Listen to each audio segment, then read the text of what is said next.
to tell you that since 2005, I have been very, very vocal against the International Criminal Court style, substance, approach, the way they have gone about with their work to indict Africans and other people that have come across to this court.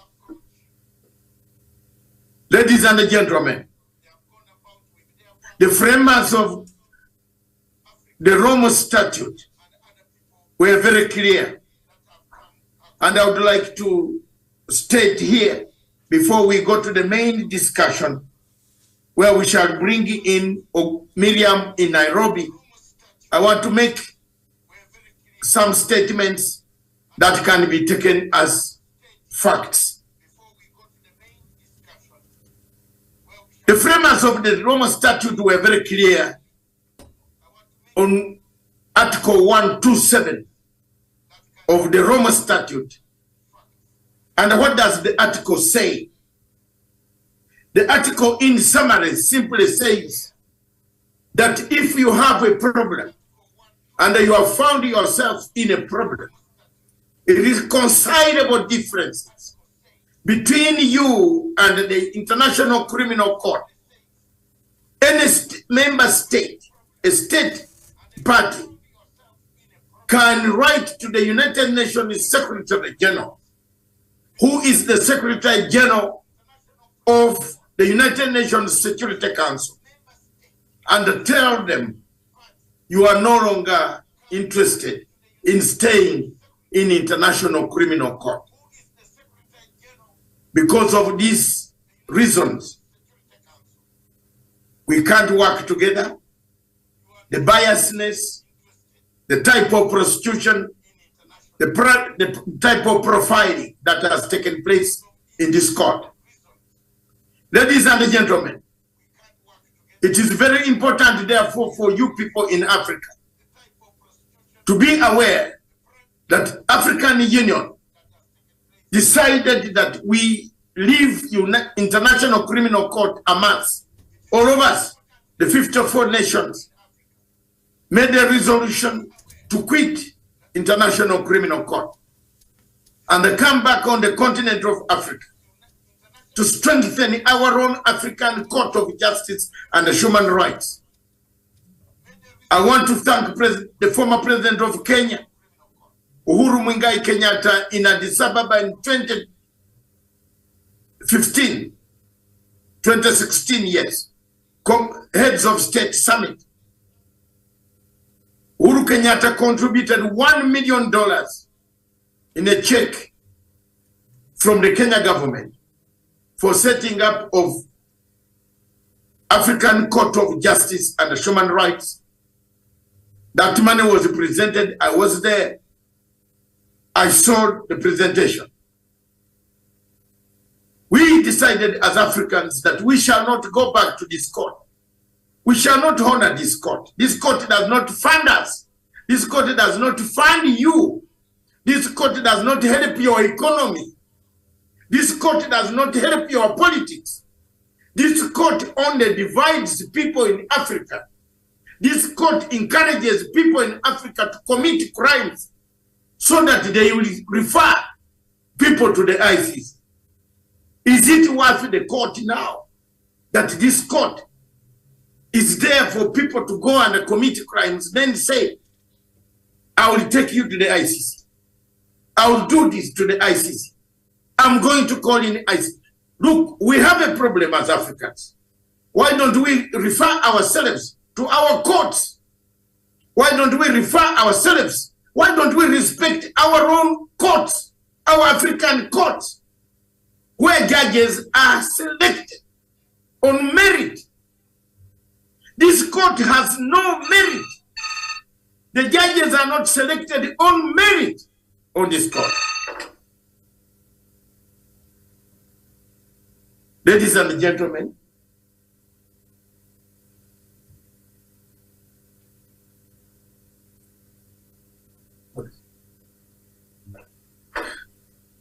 they have no merit. is a diplomatic court. It's a court where diplomats sit down and select who should be the judge. You have no say in this court. The chief prosecutor takes everybody he wants. He comes and selects the tall one, the short one, and others. He collects them. He brings them down to the International Criminal Court in The Hague. Ladies and gentlemen, is this the court? But above all, the framers who were there, we said this court could become very dictatorial. It could become a dictator, just as like some dictators on the African continent who still beat up people, who still molest people. We put a clause, Article 127 of the Rome Statute. I don't know whether Miriam has been accepted. I have sent you a request so that you can read that article as we begin the next session. The ICC, therefore, does not serve any African continent to stay in this organization. African countries should start going away from this International Criminal Court. African presidents should think first, should be careful. Whoever you are, whether you are in power today and you will be out of power tomorrow, get our African court. Let's bring back African Union. Let's bring our union back to ourselves and have our African Court of Justice and Human Rights working for the people of Africa. I submit, therefore, that today is a great day for me. That Article 127 of the Roman Statute is very clear. Do you want to stay there? Do you want to leave? When do you leave? How do you leave? You write to the chief prosecutor of the International Criminal Court, or you write where? You write to the Secretary General of the United Nations and tell him that the marriage is irreconcilable. The divorce is imminent. They will take 2 years to understand the problem, and after 2 years, you will exit. I am shocked. Ladies and gentlemen, those listening to me on the Twitter space, that up today, we still have African countries hanging on there on the ICC. We still have South Africa.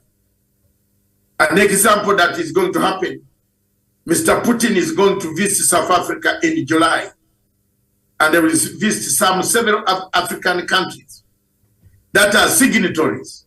34 nations, 33 nations of Africa are member states of the ICC.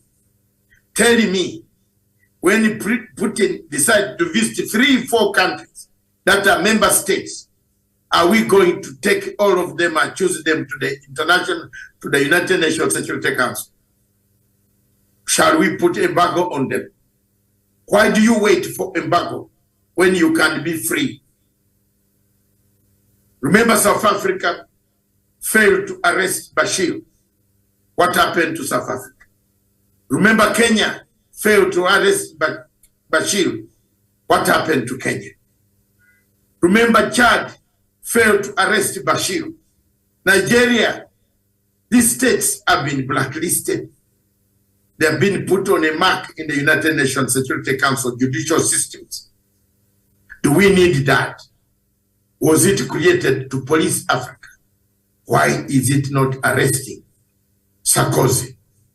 Why hasn't it arrested Nicolas Sarkozy, the guy who killed Muammar Gaddafi, stole his money, went to use his money to campaign in France, and the court in France has found him guilty for having used money to bribe voters to vote for him. And we in Africa, we are still calling ourselves African Union, running around that we are African Union chairperson. You can't propose. No African can propose a warrant of arrest for Mr. Sarkozy in any courts in Africa, that when he steps here for holiday anywhere, a warrant of arrest is patched on him. And we put him in court for having destroyed Libya and left Libya for us to harass, to harness, to bring peace, to try to see whether peace will come in Libya. It is a big, big struggle, ladies and gentlemen. Thank you very much. That is the much that I wanted to say. We now begin our full discussion. And I invite Miriam, if you are ready, to take on to tell us Article 127. You are a very good reader. You speak very well. Read it very nicely for the people on the platforms, both platforms, to understand what Article 127 means. Over to you, Miriam. All right. Thank you so much. Article 127 on the withdrawal. If someone wishes to withdraw from the Rome Statute, a member, just hold on. This is what the Rome Statute said about a member seeking to withdraw from the Rome Statute. I just lost it here. I had it here. I'm trying. Okay, it's right here. So withdrawal. A state party may, by written notification addressed to the Secretary General to the United Nations, withdraw from the statute. The withdrawal shall take effect 1 year after the date of receipt of the notification, unless the notification specifies a later date. And the second part of that article says, a state shall not be discharged by reason of its withdrawal from the obligations arising from the statute while it was a party to the statute, including any financial obligations which may have accrued. Its withdrawal shall not affect any cooperation with the court in connection with criminal investigations and proceedings in relation to which the withdrawing state had a duty to cooperate and which were commenced prior to the date on which the withdrawal became effective, nor shall prejudice in any way be continued consideration of any matter which was already under consideration by the court prior to the date on which the withdrawal became effective. So as that is what Article 127 on the withdrawal from the Rome Statute there stipulates, that if a party may, by written notification addressed to the Secretary General to the United Nations, withdraw from the statute. So I guess for any country or state across Africa wanting to withdraw, that is what they're mandated to do. And Doc, we know there has been some efforts before over some countries that had expressed their wish to withdraw from the ICC in 2016. And the three countries, Burundi, the Gambia, and South Africa, signaled their intention to leave the International Criminal Court. There was fear that more countries would follow after years of criticism. It appears as if aggrieved African countries will be making good on their repeated threats to leave the courts, and in October 2016, Burundi and South Africa formally wrote to the United Nations Secretary General to communicate their decision to withdraw from the ICC. Around the same time, the Gambia, a tiny country tucked into Senegal off the West African coast, also indicated that it would withdraw, only to reverse course almost immediately after a newly elected government assumed power. Since then, the feared exodus from the ICC by African countries has not materialized, not even after the African Union reportedly agreed on a strategy calling for a collective withdrawal from the court. Meanwhile, compelled by its own courts for having failed to follow proper legal procedures, South Africa ended up revoking its notice of withdrawal in March of 2016. And this is what Ugandan President Yoweri Museveni has called the court. He said this is a bunch of useless people. Ugandan president once called the ICC, while his Rwandan counterpart Paul Kagame say the court was never about justice but politics disguised as international justice. And of course, former President Uhuru Kenyatta, who once faced indictment by the ICC, castigated the court as a tool of global power politics and not the justice it was built to dispense. And of course, a lot of other African leaders have since expressed their dissatisfaction by the International Criminal Court there. Back to you.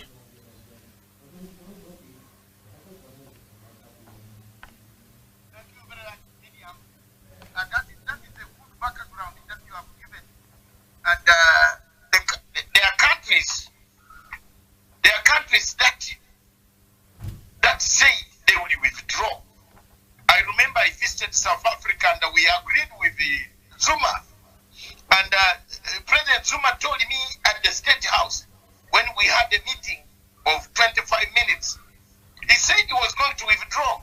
And he made it very clear that can you write a document and give to my legal department and see how best, what are the disadvantages.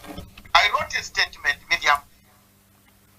And as soon as Ramaphosa came to power in South Africa, Ramaphosa reversed the entire process and said, no withdrawal. Now, Mr. Ramaphosa in South Africa is faced with Mr. Putin. Mr. Putin is arrested. He's going to, before we come to the next stage, where how far have we gone with Putin case? Very interesting case. Mr. Putin is going to visit South Africa. In July 12th, there will be BRICS meeting there in South Africa of about 30, 40, 60, actually almost 100 countries for BRICS. They are forming a new currency that threatens America, dollar. They will be visiting that area. Putin will be in Johannesburg, Pretoria. Now, will South Africa arrest Putin? Media and my viewers and all of you who are here, will South Africa arrest Putin? Where will you do? Can you try to arrest Putin? Which country in the world can arrest Putin and put him in jail? Which jail can you put if Russians don't come and take you out? Is this just a circus? This is not a court. This is a public relations exercise.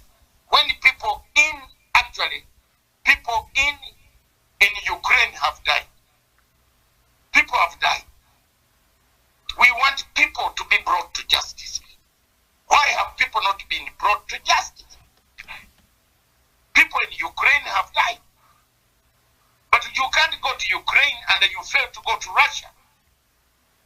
The chief prosecutor should have gone to both sides. Because Ukrainians are also sending missiles, the ones that the Americans are giving them the latest missiles. They are not hitting air. They are hitting human beings and buildings in Russia. So, in my balance, and the balance of probability, I'm telling you, if this goes on the way it is, if I were President Museveni, President Ruto, President anywhere, any president in Africa, Mnangagwa is not part of it. Any president, Chakwera, if I were them, I would concentrate on forming my African court. Run away from this court now. And the market date I've told you today is 23rd March 2023. You will remember my words. I might be around to hear them, or I might not be around to hear them. Because it is God's destiny. It's God who decides whether I will come, I'll be there or not. But my words will resonate in your ears, Mr. President. If you don't withdraw from this obnoxious court, leave it to these guys who formed it. It is being used as a tool to bring more conflict, maybe on the continent of Africa. Tell me, indictment in Congo. What has happened in Congo is a charade, complete charade. There is no commander of the Congolese army, official government army, who has been indicted by the ICC. We have only indicted rebels. What about the soldiers who raped people, who killed people, who tortured people? Are there no soldiers on that side whom we should have taken to Congo? Look at Ivory Coast. We went and indicted Babuko, and we left Mr. Quatara. Yet Mr. Babuko and Quatara were fighting. None of them was using water to shoot. All of them were using bullets. So why did we leave one and we took the other one? Look at Bozize and Bemba. Mr. Bozize invited Bemba to help him to quell an army coup. They indicted Bemba and they left Bozize. Is that justice? Go up in Libya. They indicted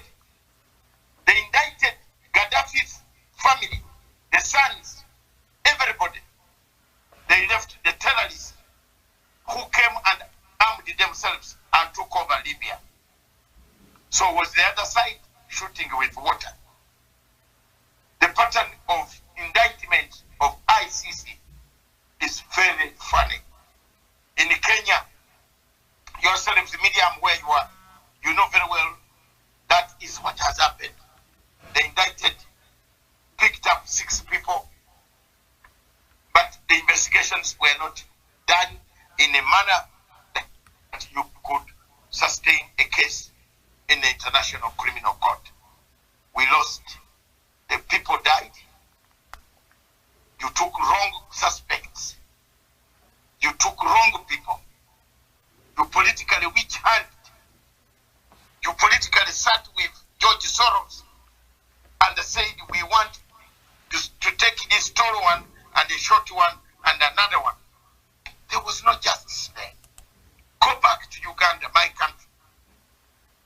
They investigated all the cases very well. So the best thing for us in Uganda, what we did, was to ignore ICC. As President Museveni has, the statement Museveni said, he said they are very useless people. I think, can you read that statement for us again? And then what President Museveni said about ICC. Mm-hmm. He said it is a useless organization with useless people. And Your Excellency, make it right. Get out of this ICC. It doesn't help us. The court in the High Court in Uganda is able. The mistake that ICC has made, and which I want Africans to understand, ICC was not formed to be a court that usurps national jurisdictions. It was a complementary court. But all African people are making it to look like it is a court to solve their problems. That everybody is writing there. Every Tom and Dick Harry wants to write it to ICC. ICC won't help you. You can only be helped by yourselves having a court, arrest people, take them to court, charge them, sentence them. ICC is a complementary court. We shouldn't be slaves. We ran away from slavery. But we Africans are now being slaves by thinking about the ICC. You find an educated man with PhD, several PhD degrees, saying, you find Besigye in Uganda, saying I'm going to take people to the ICC. Mr. Besigye, there is a court in Uganda called the Special Division of the High Court of Republic of Uganda. If people have committed, whether President Museveni or who has committed any crime, let them go to that Special Division of the High Court of Uganda that deals with international justice. section department. Each country, the court was not created to be the super presidency of the whole world, to supervise the whole world. You have given the chief prosecutor prominence. You even give him headlines. This is a small civil servant, small clerical officer who is a lawyer who should be just to take people to court. You have given him too much powers for nothing. That to the extent that he's making mistakes, very silly mistakes, of going to indict a superpower. What will you do to the Security Council? Russia is a member of the Security Council. It can veto you. Even if you have got what type of, you have 10 horns on your body. Can you indict America? Can you indict America? Can you indict China? Mr. Karim Khan, my brother Karim Khan, why don't you think at times, instead of talking too much, nothing, zero. And for me, Dr. Matsanga, Karim, you are my friend. We struggled together to get, you know how the Kenyan cases, how bad they are. You know it. You are part and parcel of us struggling to make sure that we free innocent people. And I'm shocked today that you have turned up to be on the side that glorifies impunity by bigger states directing you to go and indict Russia. I'm not standing.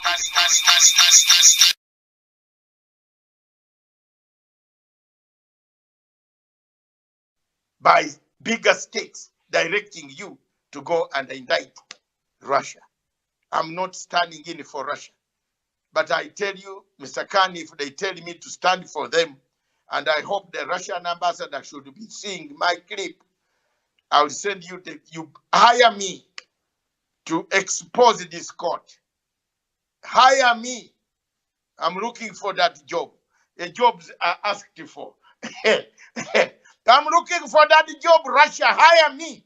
This is the man the court fears most on planet Earth. Hire me. I know their weaknesses. They have nothing they can place. They are zero. They have zero investigations. Can I shock you, Miriam? Ethiopia. Have you seen they sent there 2 ladies in Ethiopia? What did I tell you? I told you here, Miriam, and on this platform, that Betty Mirungi and Fatou Bensouda will do a shorter job in Ethiopia. Have you seen what Ethiopia has done? Ethiopia has rejected their report. Because Fatou Bensouda cannot investigate. She's a compromised candidate. She's compromised. They can't bring in an independent report that will say, this one killed, this one did this, this one did. They are compromised. So why did you collect them to bring them that they are investigating something in Ethiopia? Where are the Ethiopian? Bring the report out. Don't just go. Blinken is flying into Ethiopia to harass the Ethiopian Prime Minister, to harass him about human rights. We wanted that report out. Miriam, we want the report out. We want to read the report. We want the report of Bensouda so that we can poke holes in their investigations with Betty Mirungi. Betty Mirungi is a Kenyan lady who does not like anybody, who wanted the 2 presidents, the 2 men in Kenya to go to jail for life. And here you are telling me that she can be very neutral. Because she has a name, you have appointed her to investigate. Why don't you get proper investigators? I am an international activist. I have a right to talk about for the silent millions worldwide, Miriam. There are millions worldwide who are suffering. They need a court to deliver justice.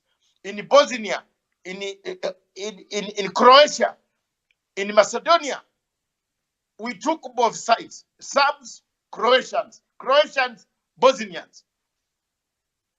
They are all there. Albanians, they are all in The Hague. Milosevic died, collapsed and died. Another one collapsed and died. They were all there. Another general is sentenced to life from Bosnia.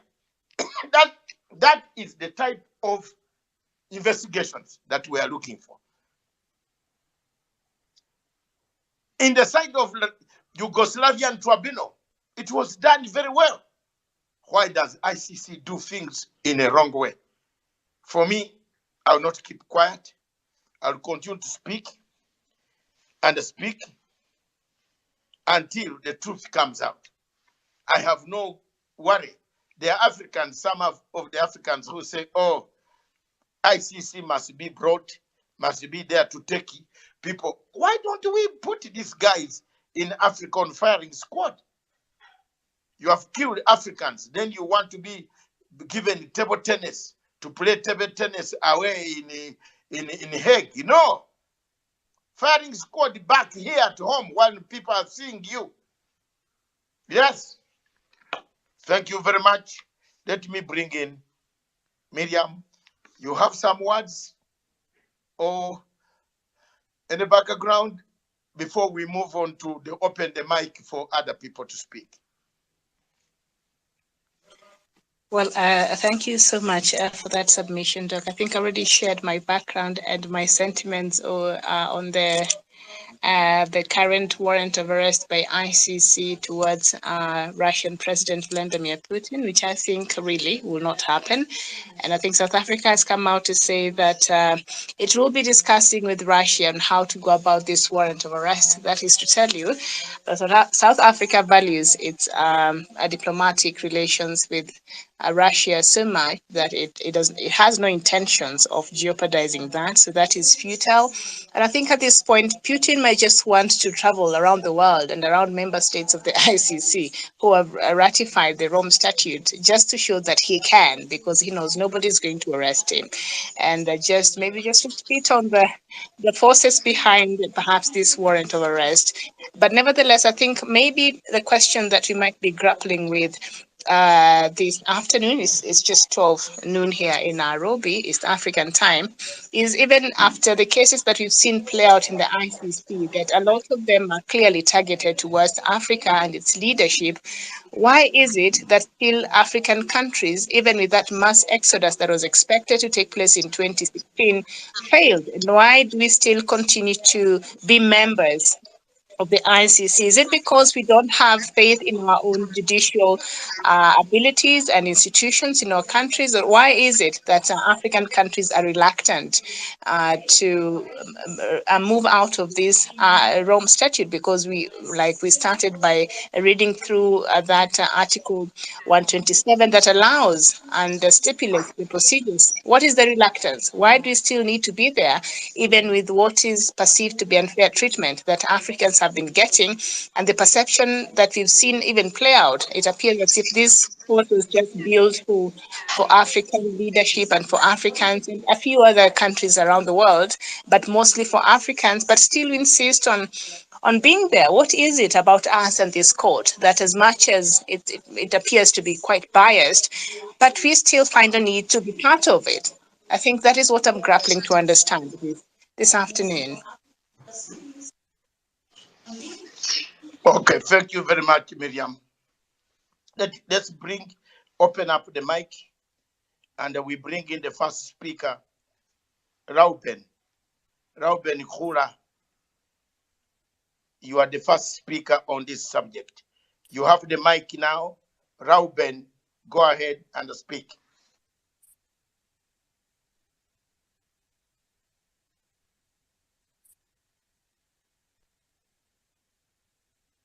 Mr. Rauben, are you there? Yes, I'm here. Yes, go ahead. Yeah, I'm Rauben Kula. I'm from Uganda, and I would like to talk about this issue of calling Putin in the ICC. According to me, I see it can't work, because if you can see, Russia as a nation can't allow their president there. mind just like that. As you could remember the other time when Biden just talked about it and said, and Putin is a criminal. You see, the parliament could shout out, we can't call a president, our president, a criminal. So, as I could take a look at it, it can be possible. According to me, it can be possible. And even this issue I've been talking about these African countries to make their own court just to judge in out. Yeah, it's good. It's good for African countries just to separate from the whites. But they say the issue we've been talking about of this best day to go to the High Court of Uganda. The Court of Uganda can't work because the other time when this issue that the previous elections of 2021, Bobi Wine went to court and issued the case of the DP forms that were misplaced, and later. But the judge who did not agree with the 6 because there are 7, the board and the one who did not agree with the 6 and was Honorable Esther Sachi. The chief justice took off his microphone, the days, the word, the reports, what all of that. Can work. I know Africa needs more prayers, I think. That is my talk. Reuben, you are saying in Uganda it is impossible.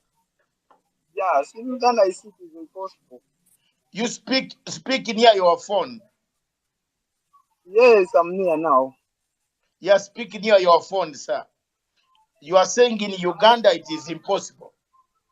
Yeah, Uganda, I can see it is impossible. These people are really they're above the law indeed.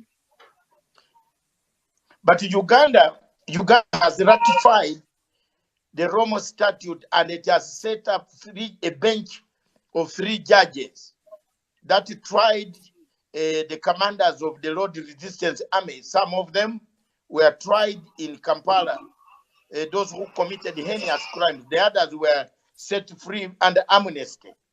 So don't you think that court, instead of writing to the court, that the basis why I said His Excellency Dr. Besigye could have written to that court, not ICC, because once a nation has domesticated by law, domesticated the court, then you don't write to the main court in Hague. You write to the special division of international crimes division of the Uganda Supreme High Court. There is a special division of a judge called Justice Kiza.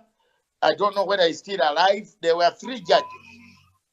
That is the division that was handling ICC cases. And during the negotiations in Juba, we referred some of those cases of the commanders who did not sign the agreement and agree with amnesty to be taken that side. So, why I'm not saying Uganda courts are the best, but I'm saying there is a court in Uganda already, accepted by the Uganda government, domesticated ICC court. For example, the Rwenzori uprisings and the killings, what that took place in Rwenzori, should have been taken to Uganda, that division. There was no need of writing to the ICC in The Hague. You should have written to that division to do, and then ICC would send investigators through that court to go and investigate. That is all I'm saying. I'm not saying don't write to the ICC, Reuben. I am just straightening things, how they work internationally. And that is how it is working and how it works. That once a country has domesticated the court, you don't go again to write to those countries. Those ones come in as a complementary court. And that is why it has, you see, the reply they gave to Besigye was more painful, very painful reply. And I had told Comrade Besigye that let's don't write there, write to the court, which is domesticated. But you have a right You are in Uganda yourself, so you know exactly what takes place in Uganda courts. I am not going to have an argument over that because I don't have much facts. But I have facts as far as the Uganda courts being domesticated locally for ICC division to operate in Uganda. Thank you. Do you have anything else to go ahead? What you have talked about the different that different part of the where you write to so that the ICC can investigate through that department. I haven't been knowing about that, but what I know, the court of Uganda indeed they are shadows. They are shadows. You know, they are shadows indeed. Because that is it.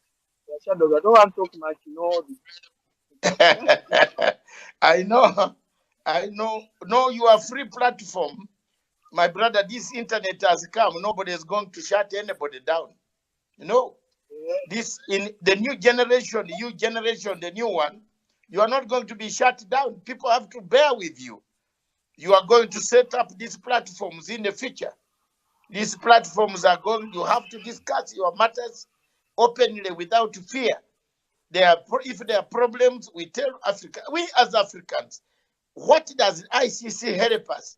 It doesn't even give us any funding. It's not giving us funding, Reuben. It's not giving us any economy, no food on the table. But it is only, looks like people go and commit crimes, then they say we shall go to ICC. No, let's stop this. Let's make our courts work. If the Chief Justice of Uganda is not working, if the Chief Justice of Kenya is not working, if the Chief Justice of Burundi is not working, if the Chief Justice of Tanzania, South Africa, everywhere, let's make the courts, our institutions, work. And let's call upon them. Now you have got a platform, you have got a Twitter space, you have got Facebook, you have got Instagram, you have got TikTok. The younger generation are not going to be stopped. We must clean this thing now. Otherwise, 5 years to come, the politics is going to be very, very hot with these Twitter spaces and so on. You will not stop people from talking about even the things that you would not want to hear in public. Thank you very much. What you need to know, Hello. Yes? Go ahead. What you need to know is that here in Uganda, the Chief Justice is appointed by the President himself. So you cannot pick somebody who's going to poison him out. Okay? So here in Uganda, all the board of all the justice appointed by the President himself. Is Robin, is it why you are talking so low? No, it's not the reason. It's not the reason. You are talking so low. No, you have your phone now. You have the capability to talk. I'm not talking so low. But We can't hear you. Maybe you recompose yourself. It looks like you're under siege.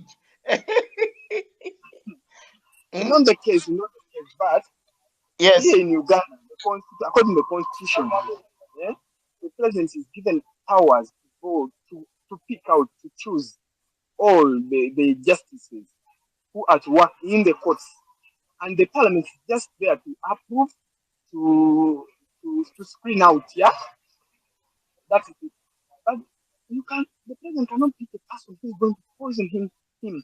That's why the previous years back, it was 2021, when the king of Uganda just was took out of the country and to get more treatment. Yeah, reaching there when the burial ceremony of the district speaker of Uganda, the chief justice came out and said that the king of one of the leaders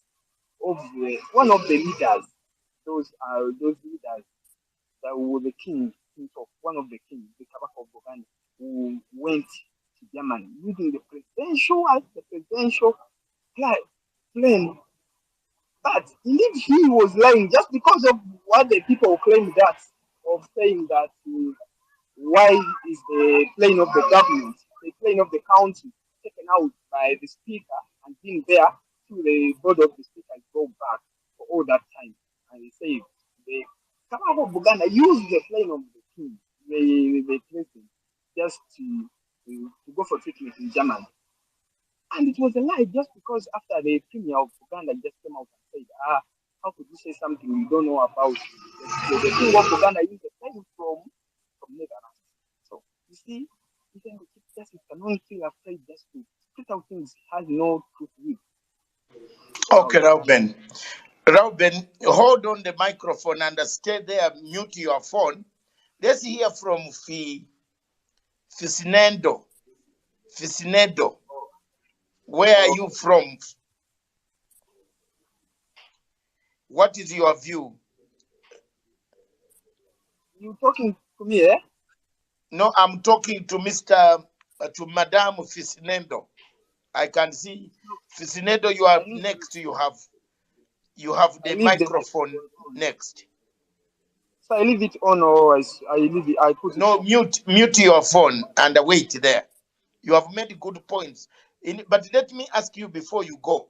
Do you want Uganda to remain in the ICC or leave the ICC? Uganda needs to go out. But before Uganda leave in the ICC, we need our courts to activate fast. Right now they are shadowed. Okay. Thank you very much. Reuben needs to get out, but before it gets out, something must be done at home. Thank you. Bakwete, my friend, how are you? I'm all right. Good afternoon, doctor. Bring the story now. And all Pan-Africans on this space. I love you so much. You see, if ICC was doing its work, it could be a good one if it was performing its duties. But the problem is here, doctor, and all Pan-Africans. The problem of why Africans have been trusting ICC is that our local courts, our home courts, were attacked by these dictators, by the leaders. They are controlled. And again, you find that where you have to see is also occupied. It's like running the rain in the swamp, going to hide in the swamp. You are seeing the rain. That's why you said that you told your friend, Colonel Dr. Kiza Besigye, to come home to the home courts. He know that they are controlled, but now he is hiding in the swamp. The rain is coming up, and the nearby thing which is to help you is the swamp. You run in the water to help you from the rain. So the things are upside down. But one hope we have is the Africa of today is not of yesterday. I do believe that 100%, that the Africa of today is not of yesterday. And as you said, everything is going to change. We are seeing these things. The ICC, if the ICC was performing, if they are not segregating, they do the cases which they have interests in. If they see that there is something, the interest, those people who control ICC, they see that there is interest in that case, they enter in, but they leave issues which are affecting the commoners, the majority, they leave them to suffer. So the hope we have is that the Pan-Africans are rising. These things before, they were not there. The spaces, this thing, doctor, you are raising the hearts of many people. I wish these things could go on countries, per country. This thing is going to raise the hearts of Africans. And I believe, ICC is very useless to Africa, very, very useless to Africa. To me, it is useless because it does not help us. Does not help the commoners. If they charged on when they had interest in that thing. When you see cases which they have been acting on, when you follow it up down, you find that they have their interests behind those cases. So it is our duty as Africans, we ourselves, to raise up in wherever you are, in which country you are, whatever country you are, and raise and fight for ourselves. Not these courts, even the courts, whether from, I don't know, now in Kenya. Kenya is at least not like Uganda. Kenya, they are good. But we need to raise the standard of the judicial system, the judicial part. And these arms, they should also act. The executive, the judiciary, the legislature, they should perform, each do its work. But now everyone, you find the executive have taken all the arms. That is what is in Africa. Executive is taking other arms. Or you find that like when you watch some parliaments in Africa, you laugh and you say, why is the taxpayers' money being wasted? When you watch how they are being controlled, and the people whom you send, they fear to talk, and these are the representing the majority, because the speaker is the power. When she says, they are controlled like children. They cannot speak out. They fear because they know speak is controlled by someone. When you speak against the speaker, you are speaking against someone who is bigger than the speaker. So you keep quiet, and the issues are dying from there. The courts are down. Africa, the ICC now. Doctor, I don't have much to say.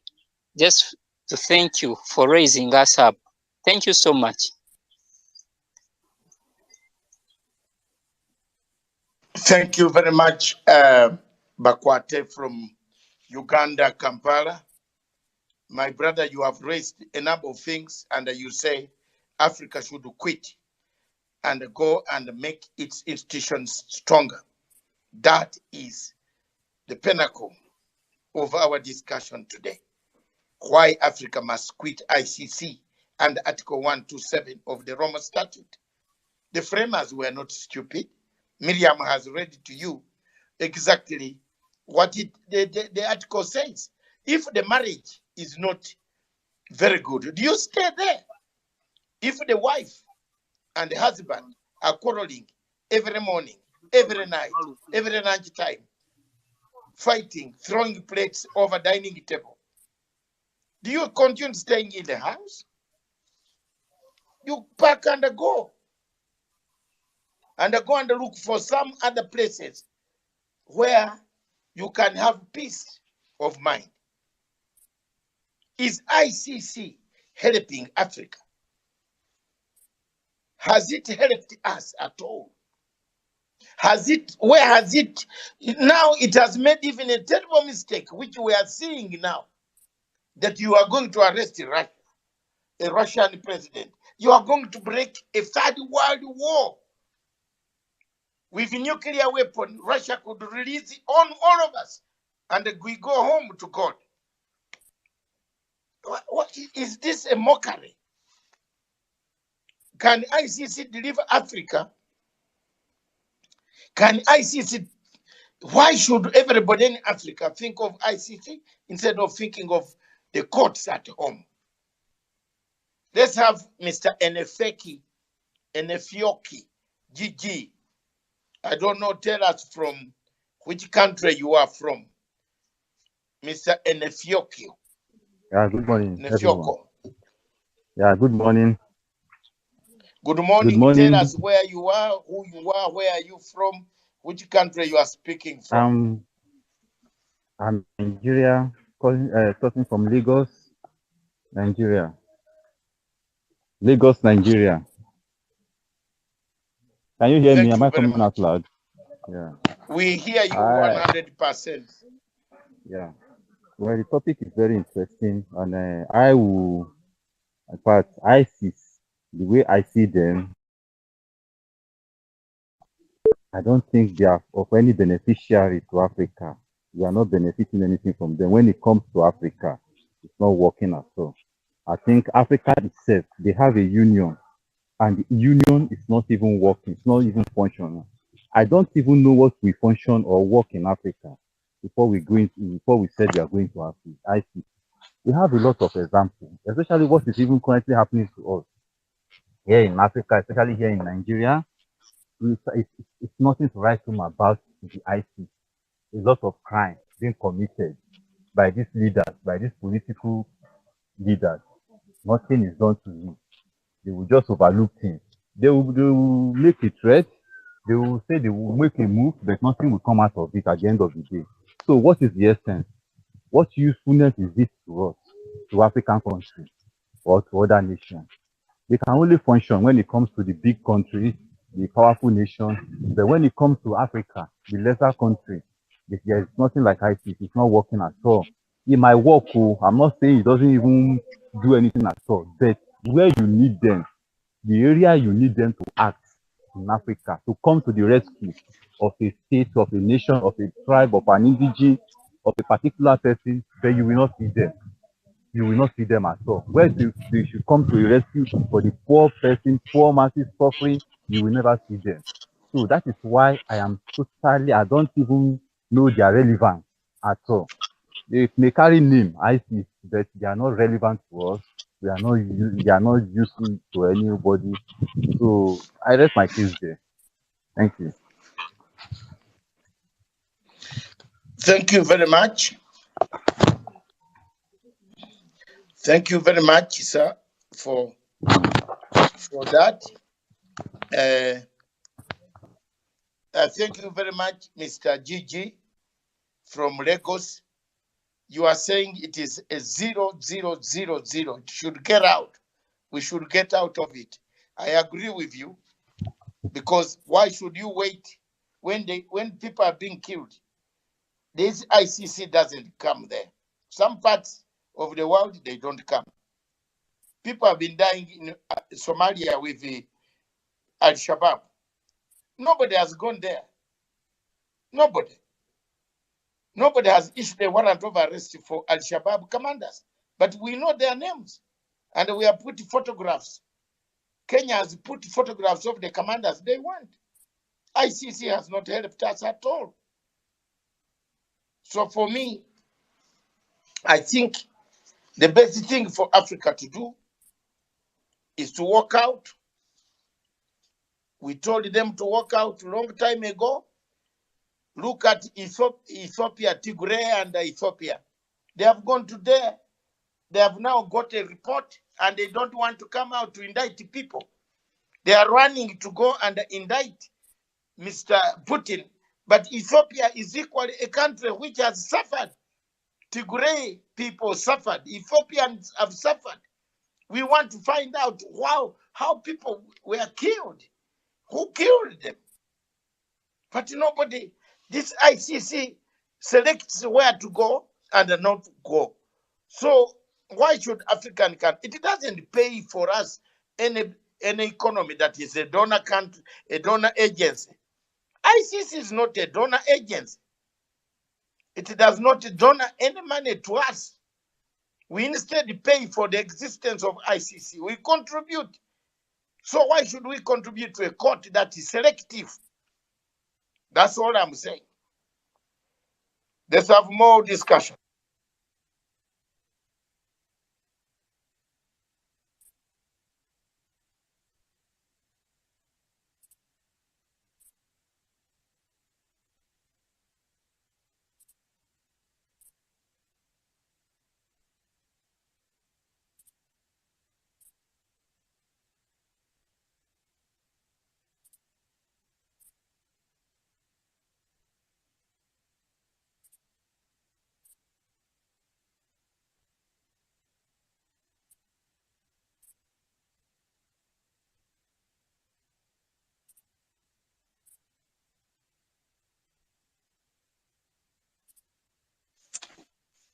All right, Doc, we can't get you. We seem to have lost you.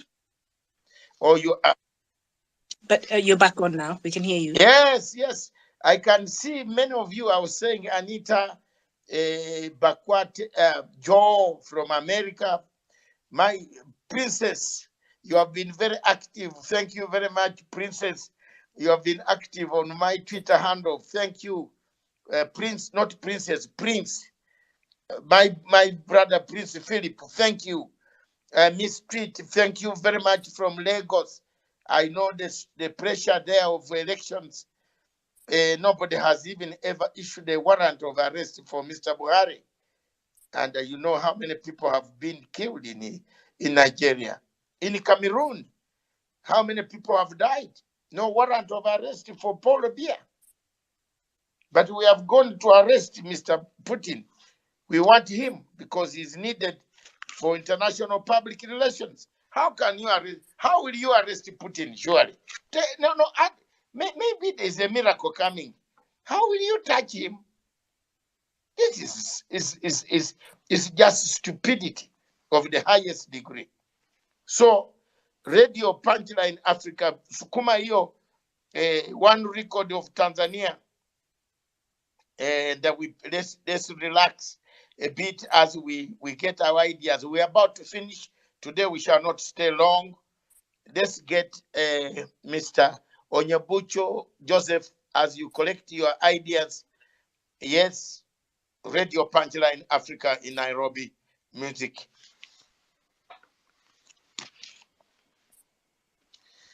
Are you there, Radio Punchline, or you have disappeared? No.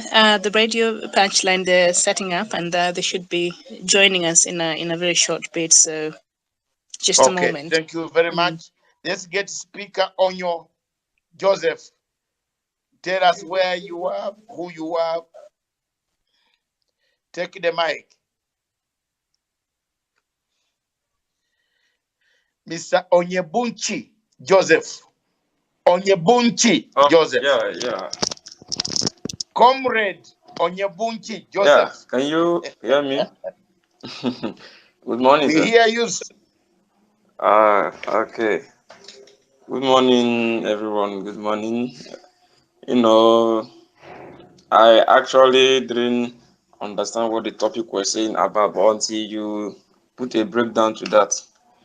You know, coming to African Living ICC and, you know, quitting ICC. In fact, we Africans don't need to quit ICC, just ICC alone.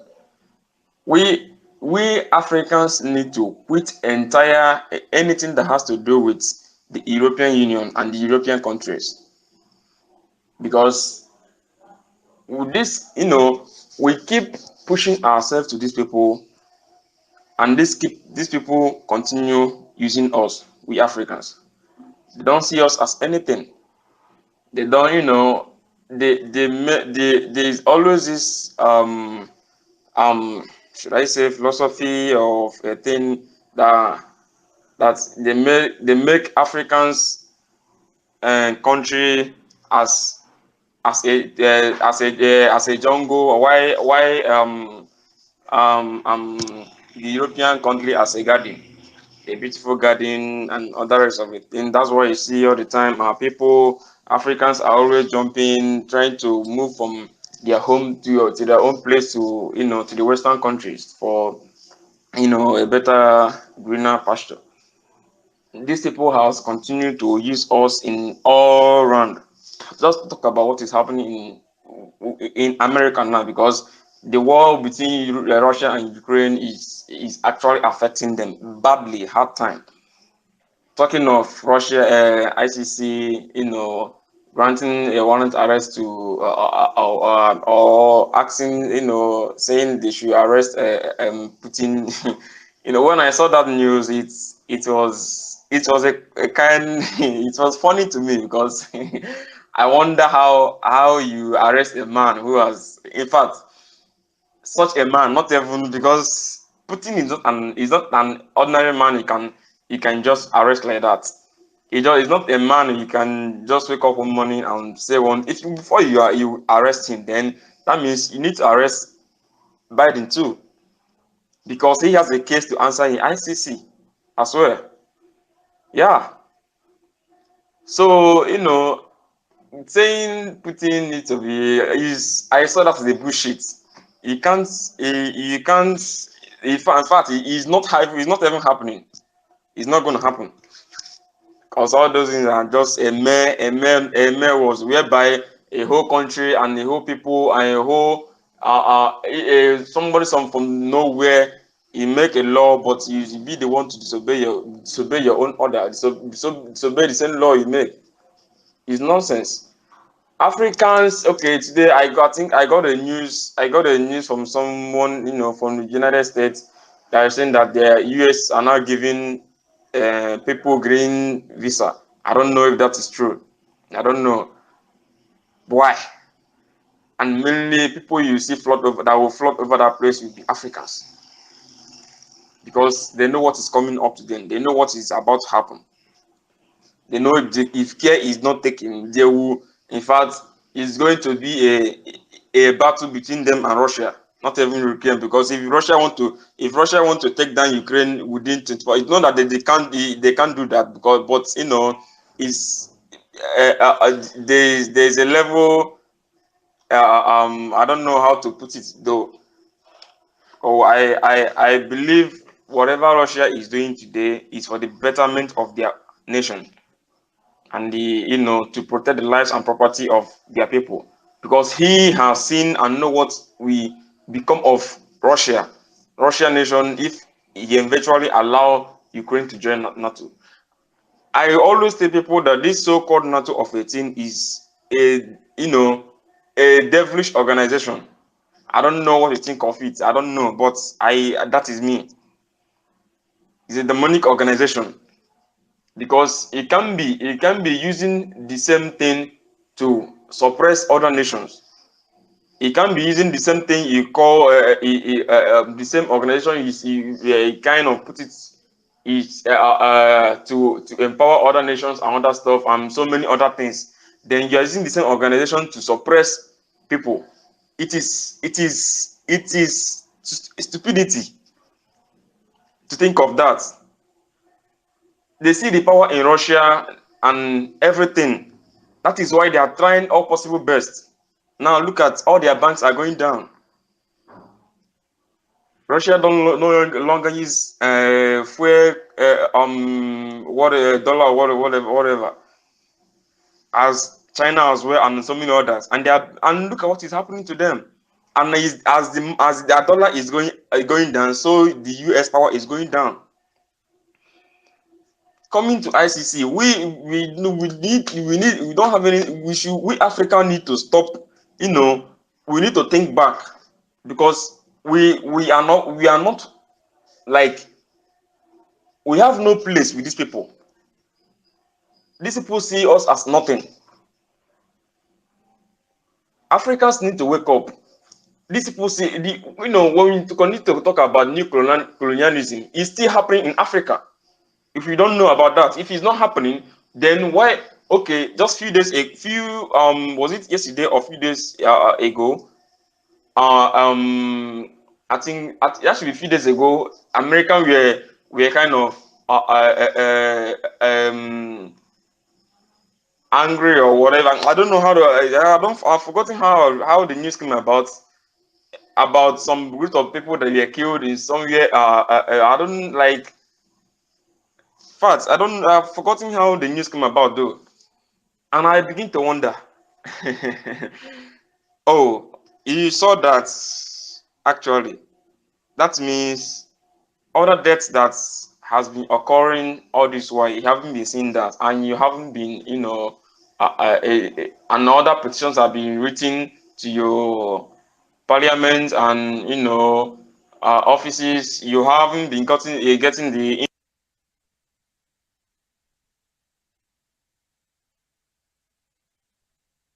Okay, thank you very much. Thank you very much. You have raised very serious points here, and your points are you are saying we do not on the ICC. Sorry, can you hear me? Yeah, we are hearing you, but I am now Hello? the one speaking. You are still on the Hello? microphone? Oh, okay. I just got a call. I thought I was disconnected though. No. Okay. Oh. Finish up. So, Finish up. oh, just like I was saying before, these people only care about what they gain from Africa. Okay, just like what is happening between them and Russia. If eventually these people discover that they are going to go down with their world power, let me bet you they are going to come for Africa. Americans are going to come for Africa. I'm telling you, they are going to make a kind of law or a what let me say a kind of not really a law or promise to Africa most of the African leaders for Africans to begin to use their money so that they can grow back. It's going to happen. It's not that it's going to happen because it's about I'm about seeing it coming. These people see Africa as nothing. They only care about what they take from you because and go. They don't care about your life or property, anything at all. Write millions of petitions to them, write thousands of petitions to them, and they don't care. They don't want to know. Are you talking about the Britain? Britain, who their own person is in DSS dungeon, a citizen, Mazin Nandekano, who has done nothing but just to preach for freedom of his people, and is being held incarcerated in DSS dungeon. They are not saying anything about that. Now that should tell you that if you are a citizen of America as a black person, if you are a citizen of any country in the European world as a black man or a black woman, once you are into any issue, you have anything to do, that, if you are doing anything that is affecting them, once you get into any trap or any problem, they are not going to come for your help. They are not going to come for you. Whether they see you, if they in any way they can waste you, they will. Because they see you as a problem, they see you as a trap. Because you can't tell me as a British citizen who is being held and kidnapped from Kenya to Nigeria, being held in Nigeria by the Nigerian government, even while the court has ordered his release, and yet the Britain are not doing anything about that, and still yet they are still committing the more genocide in Biafra land, and yet nothing is being done about that, with a lot of petitions being written to them, to the ICC as well. Yet nothing is being done about that. And then you tell me that we are, these people love us. We Africans are the one who are forcing ourselves to these people, and that is why they have been using us. We keep forcing ourselves, pushing ourselves to these people, calling European wars, calling European countries, calling America, calling them Britain. We keep shouting and calling these people for no reason, for nonsense. If we do not wake up and fight for ourselves, fight for our rights, fight for what we believe in, then you know you are still a dreamer. You are still dreaming. You think these people will help you? No, they will never. You can imagine that over close to 2 years now, he's still in Masnan Dekanu, he's still held incarcerated in DSA London, and yet nothing is done about that. Then do they love you? Do they care about you? South Africans today are still fighting. Look at our brothers. Let me interject here. You are very Yeah. right. You have a point, Joseph. I am one of those who is very dismayed by our African heads of state. When they get power, the first flight is either Washington or London. Why do you go to seek legitimacy when you have been given power by the people of Africa?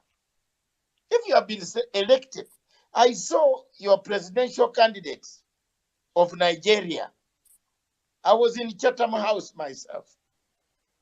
I saw them telling, they were speaking nonsense to an audience that does not know that Nigeria has got 241 waterfalls. You know? The audience, why did the presidential candidates go to Britain to speak to get legitimacy? Why do you go there when you have been elected by people? And why do we, like now, the framers of the constitution of the Statute of Rome were very clear that when you feel you don't want to be in ICC, you use Article 127 and then walk away. The only country in Africa, may his soul rest in peace, that listened to me, Dr. Matsanga, was Burundi. Burundi.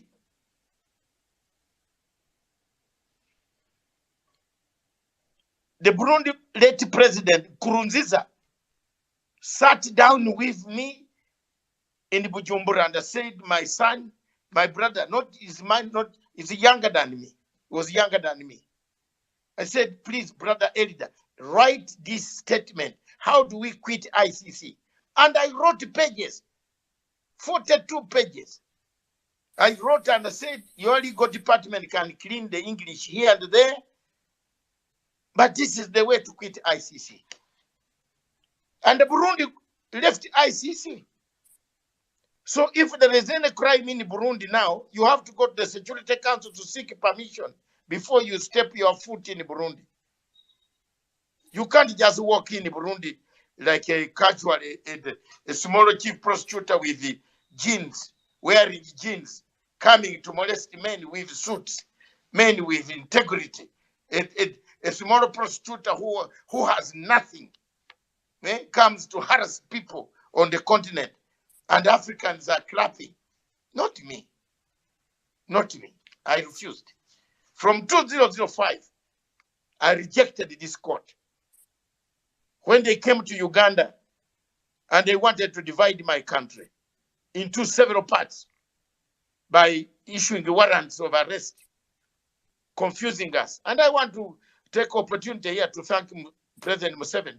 We don't agree on a number of things as far as democracy is concerned, but democracy is a longer journey to make. Democracy does not come in a day or 60 years. It comes in years. United Kingdom is 1,966 years of democracy.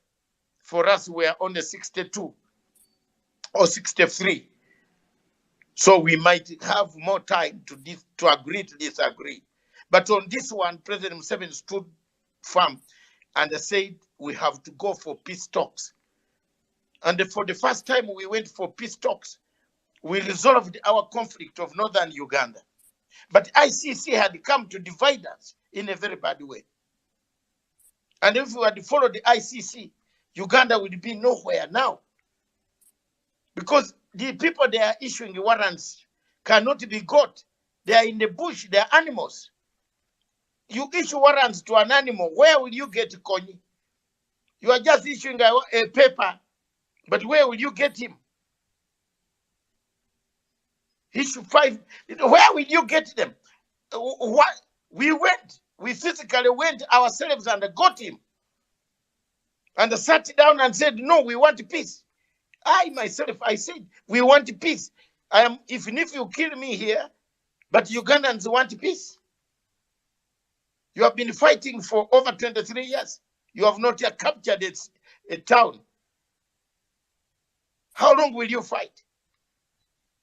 Then this stupid ICC comes in. After seeing us making headway with peace, they say, oh, we want warrant of arrest. We went to challenge them. I went. I'm telling you frankly, check the record. I went to The Hague in 2007. I went to that court with Chisano. We went up to the court, to the judge, Peter Cows. And he said he's arresting us. He said, arrest us. Arrest me, I don't care. I'm not the one you have issued a warrant of arrest. You have issued a warrant of arrest to the people we have seen. You know what the ICC said? Now we are going to arrest you with Chisano, President Chisano, so that we will bring them, then we release you. We said, go ahead. When the Secretary General of the United Nations heard that we had been arrested at the ICC headquarters in 2007, he ordered for our arrest in 10 minutes, our release, 10 minutes. So this is not, for me, I have that enmity with this court because of that, up to today. And I was telling people were laughing at me. The Kenyans got it.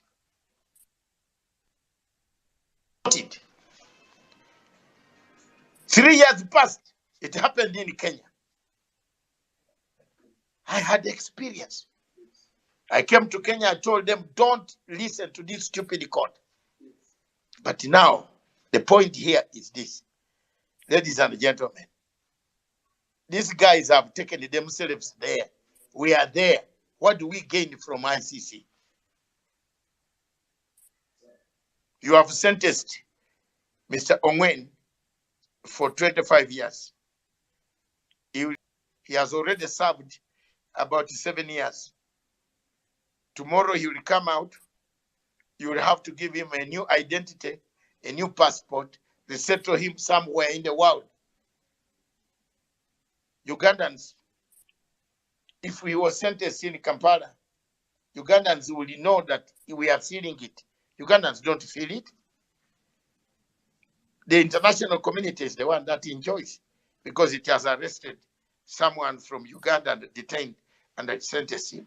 Thomas Rubanga, Bosco Ntaganda. Look at the cases that have collapsed. Babuko, a president of Ivory Coast, dragged in. Bemba, a deputy president of Congo, dragged in, and you left the man who called him to quell the coup. Is that a court where you can say, I should put my country and waste time, my Attorney General, to travel there to meet a silly court? Sure. No. Thank you very much. Let me bring more speakers. We have very little time left. We shall begin with Mr. Vinduka,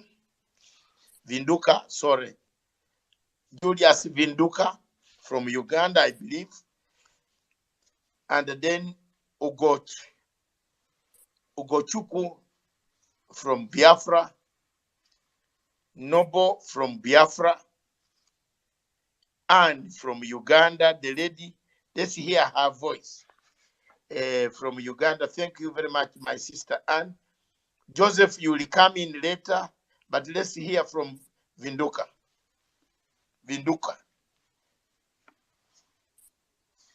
Mr. Vinduka.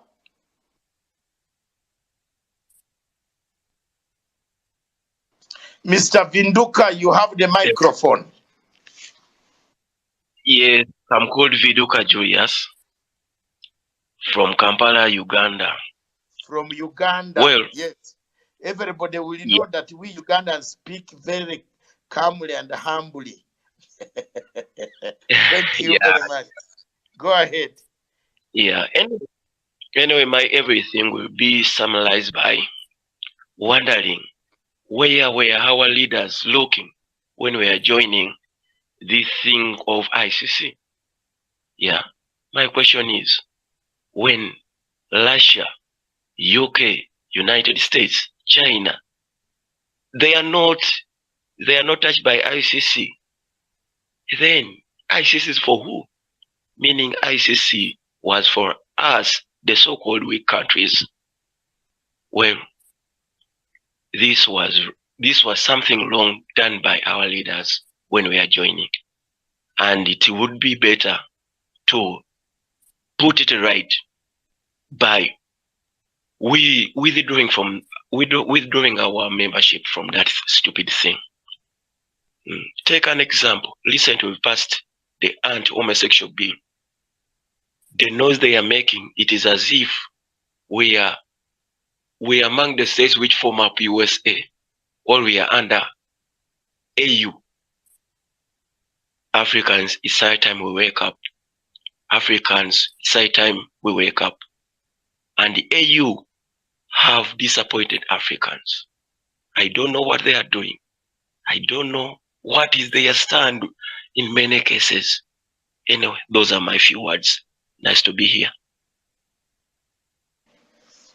I think, my Ugandan brother, you have raised a very, very crucial question.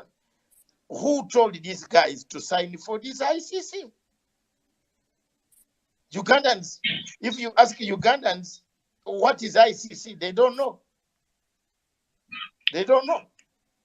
And I believe every African here doesn't know what ICC is. What is it? We know there is a court. There is a court called the Supreme Court of Uganda, the Supreme Court of Kenya, Supreme Court of Nigeria, Supreme Court. Who told people to sign for ICC? We are now in something which Russia does not like, but we like most, which China does not like, but we like it most. We are even, in fact, we are the darlings. We can even kiss ICC from morning up to evening as Africans. But these countries are superpowers. They have food. They can give their people food. But for us, we are busy with ICC, that we are members of ICC. Some chief prosecutor threatening you everywhere. A small chief prosecutor with one law degree, like Ocampo, one category of law, threatens the whole world. Some of us who have several master's degree, we have to bow. In Africa, we have to kneel, even if we want to wash Ocampo's shoes. My God, not Matanga, not me, not me. I refused it. So, Vinduka, thank you for raising that question. Any other person in Africa will ask, how did we end up where we have ended up? We have been even given time to quit, but we can't quit. What is all this? Let's have a voice of a lady, and then we have Mr. No, let's have, and you hold on first. Let me have Mr. Oguchuku from Biafra. Thank you so much, Dr. Matanga. I really appreciate for bringing me in, and all protocols observed. First of all, I would like to correct my brother, my brother Onyebuchi, what he said, that they don't see us as anything. My brother, they see us as many things, honestly speaking. Those in Africa, they see us as, lab rat, where they can come and bring their HIV test, where they can come and do whatever rubbish that they feel, where they can come and take any resources that they want without any payment. They come to Biafra, they take oil without meter. They will take billions of barrels and tell you they took only 1,000 barrels and pay you for 1,000, and then for Africans in diaspora, they see them as laborers. They see them as those developers, those that have come to develop, to help them to develop their country, to help them to, make their country beautiful, build their country.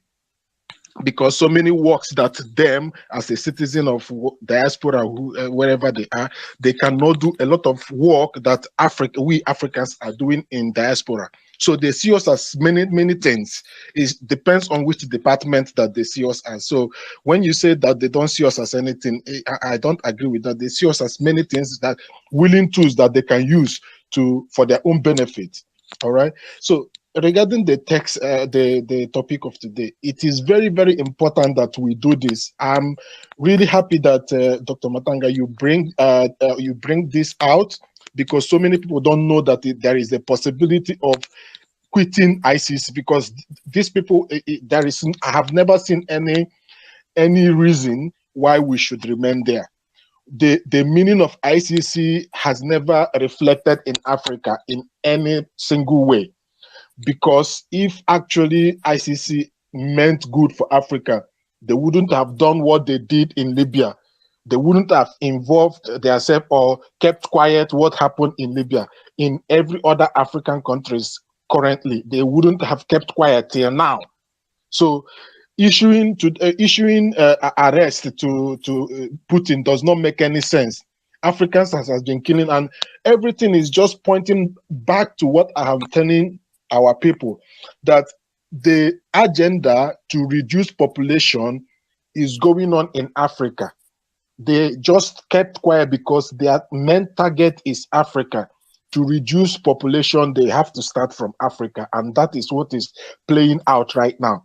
We need to do everything possible to make sure that our leaders, or we hold our leaders accountable, because they are the puppet that these people are using.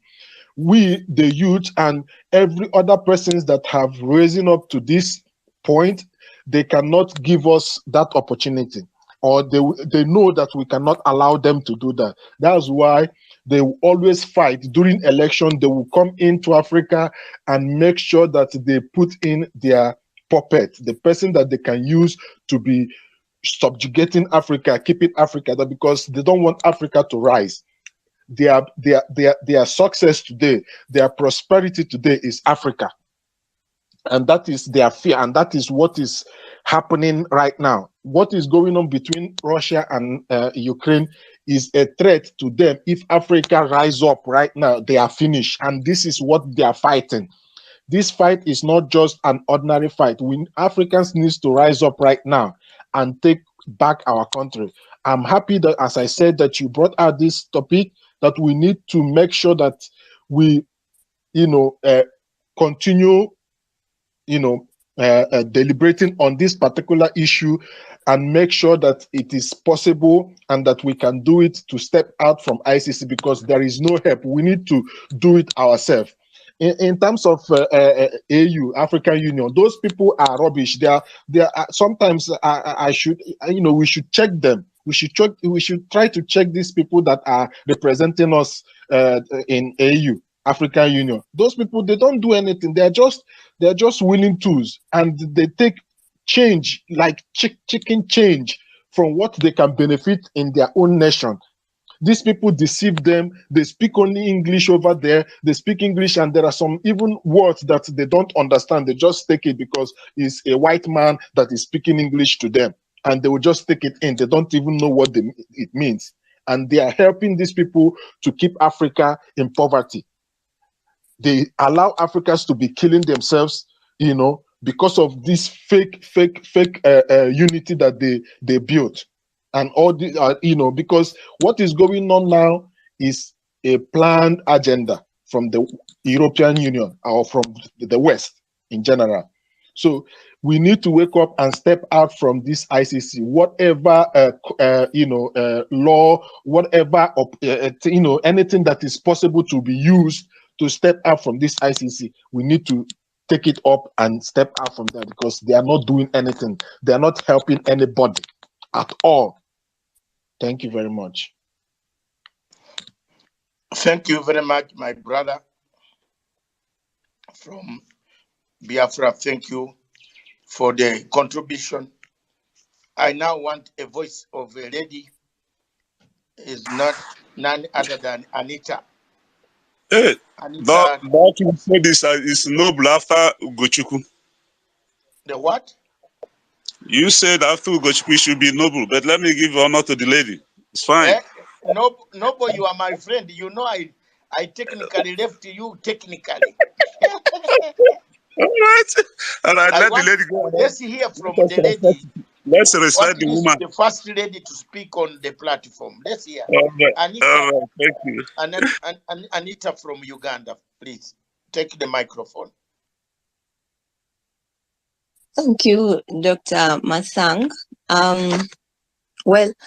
I think initially when we look at why ICC was created, we look at when we look at the conventions that are being used by ICC, and we look at the statutes that were used to create it, we see that initially the people who created it, they had goodwill within them, and they wanted something better for the whole world, because by then the people who created it had the view that it should be able to be the last court of resort, such that for people who are committing genocides and crimes against humanity may be brought to justice. And though this may have been initially the target, I think with time, with the different leaders that came up, the initial intention, one way or another, there was no more following of that, because like in the current affairs, when we are to look at probably Russia and Ukraine, we see where the ICC has been falling. We see where these conventions, because the conventions, the articles have not been changed. They are still the same. But we see how they have been ignored, and we see how these leaders that are leading the ICC, or the countries that are superpowers, we see how they have decided to go with one side that they believe is right, or they believe that this side is the one that we want, is what they have decided to go with, and the other side they have decided to completely come against it, as we see how Russia, they have come against Russia all the time. So Africa, we keep saying that Africa must quit. Yes, and I support that, and we have a lot of sentiments about ICC, but we cannot start blaming the leaders that signed for us then, because when this thing was starting, our African leaders that were leading us by then, they believed in its good, and they saw that something was going to come out of it that was good, because I believe by the time all this happened, we had a lot of atrocities that were happening in Africa.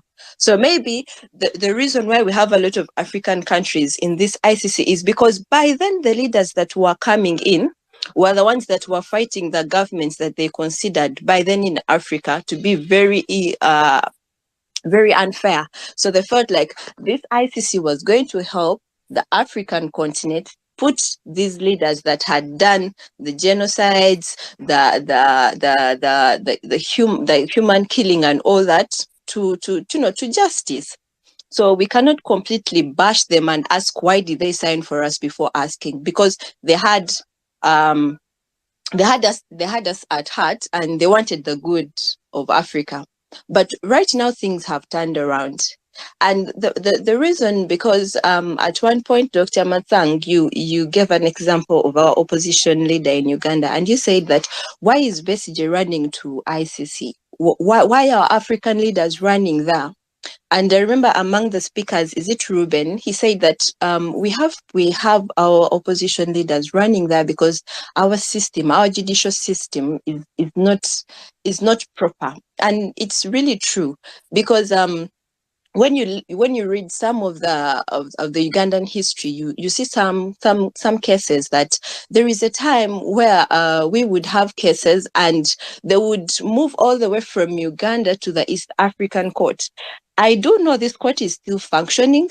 It is still there, but I do not know whether it is still functioning as to how it is supposed to, because the reason why these leaders decide to go to ICC is because you find that our legislation, you find that our judicial system at our nationwide level, they are unable to bring some of the people that are doing these injustices.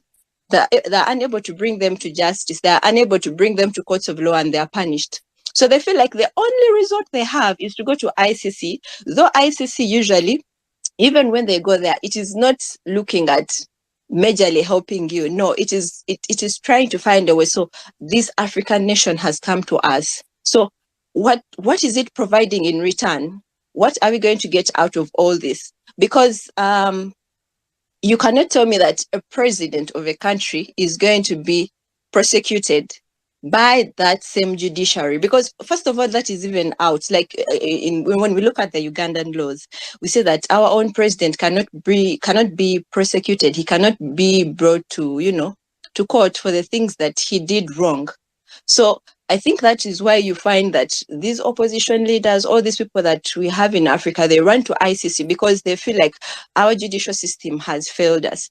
So I think we should strengthen our judicial system, because if there is an East African court running, then why aren't the perpetrators of the law being brought there? Why aren't we having people who are committing these atrocities being brought to court and the answer to these crimes? This Ogwen guy that was taken to ICC, why wouldn't he be brought to the East African court? Because I believe that we all study the same law, so we all know how to apply it. And these judges that are at the East African level can reason the same way that the judges at the ICC are reasoning. And since they're Africans, they know how well to serve the interests of Africans than the whites. But we have failed to strengthen these courts, because if maybe we had a court of Africa whereby people who have done the worst things are taken, then we wouldn't be crying out over ICC having control over us, over ICC interfering with our day-to-day lives and coming in and taking people that we believe are actually maybe innocent, or because the whites are coming in to interfere with our lives because we give them an opportunity too. So our leaders that are getting out of ICC, I believe that at one point they may be right, but at another point the question is, if you get the country out of ICC and then you commit all these atrocities and people have nowhere to run to, because I believe people run to ICC, the Africans run to ICC because they feel like it's the last option they have. They have called out.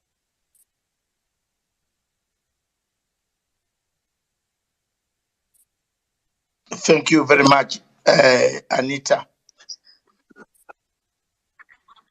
Hello, I'm sorry, I had received a call, so I went off. I don't know whether you're still hearing me. We are hearing you. Yeah, so now in probably when we look at, like, let's say now in Nigeria, they have been having a lot of atrocities happening, and their former president, they want him to be brought to justice and all that. But really, if you look at the judicial system, is their leader going to be brought to justice in their own country? Will that happen? That is a bit hard to believe that it will happen. And I would really be excited to see that happening if the Nigerians came up and decided to bring their own past president to the books of law.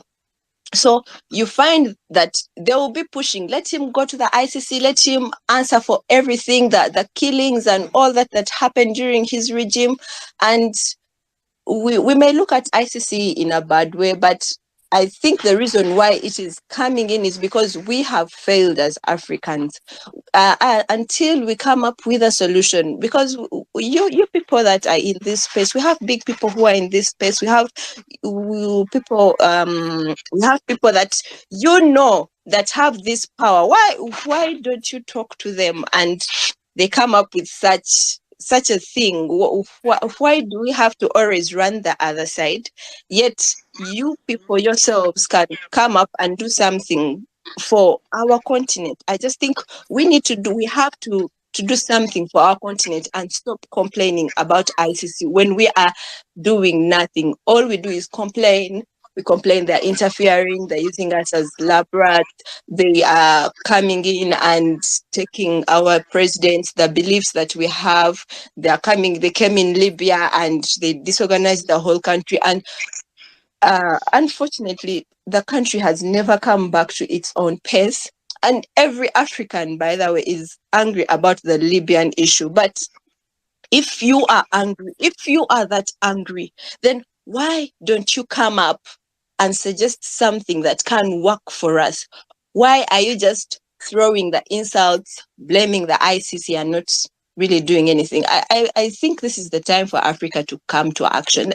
Like, we should come to action and just stop complaining, stop talking about neo-colonialism, because we have talked about neo-colonialism from the time I started studying. We were studying about neo-colonialism. So what are we doing about it right now? I just think Africa should come up and have a standpoint that it will actually stand up for and, work on it. Thank you so much, Dr. Matang. Doctor, can I answer her a little bit? Sister Anita, thank you very much for, actually you have raised very cardinal points. Is it our problem? Our own problem? It is. First of all, we complain, but we haven't performed very well in our courts. Our courts are a problem. Our courts are under siege from the executives. That's why ICC. Now we have gone to another court, but there is even a statute that tells us, leave the court, leave it. But we are still there, we are, and 33 countries are still stuck there. Now we go to arrest Mr. Putin. Mr. Putin is going, for example, tomorrow, if Mr. Putin decides, I'm coming to visit Uganda,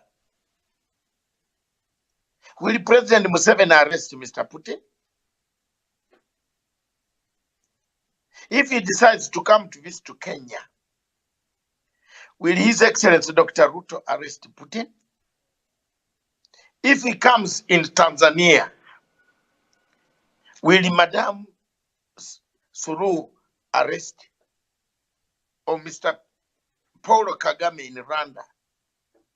These are the hot-headed guys. Can Kagame arrest Putin? Don't you think Rwanda will be finished in 1 minute? Look, we are playing with international. People have died.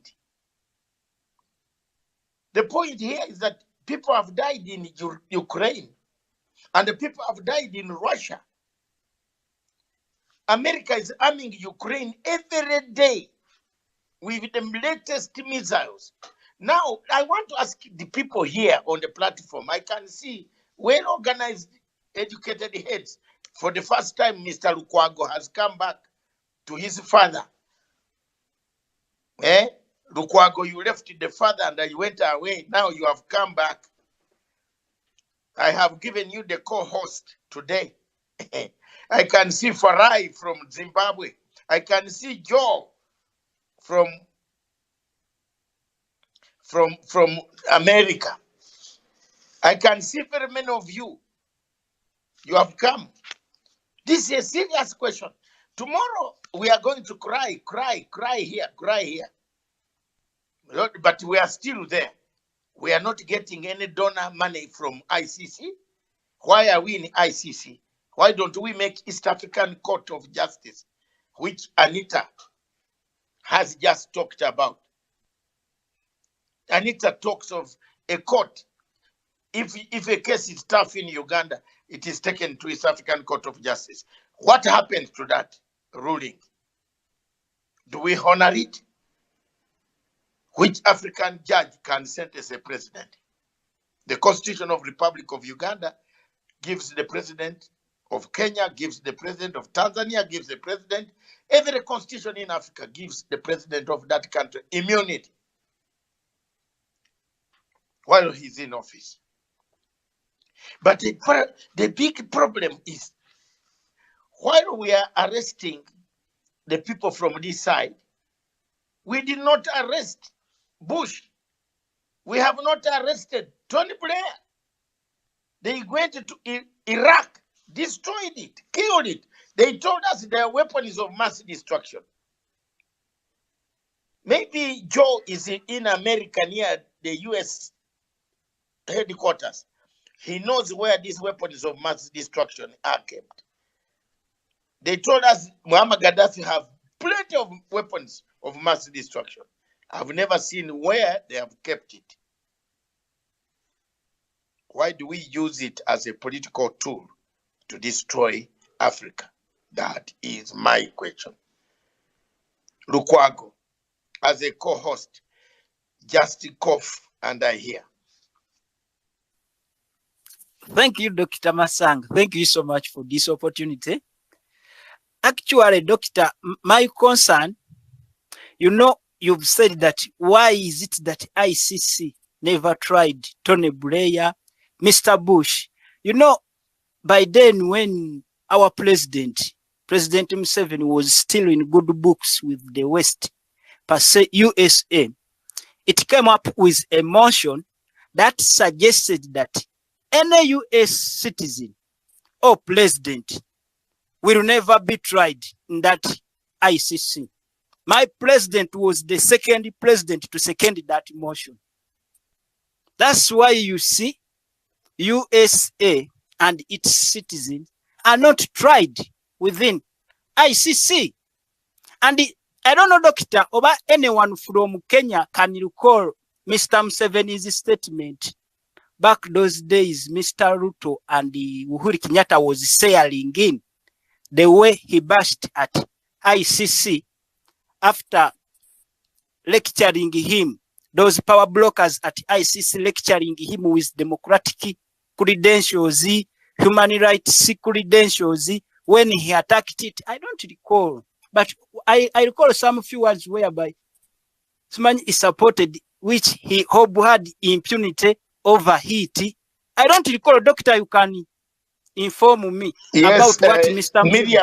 Miriam has already mentioned the words here. He called them their busybodies, they are useless people. That is what he called ICC.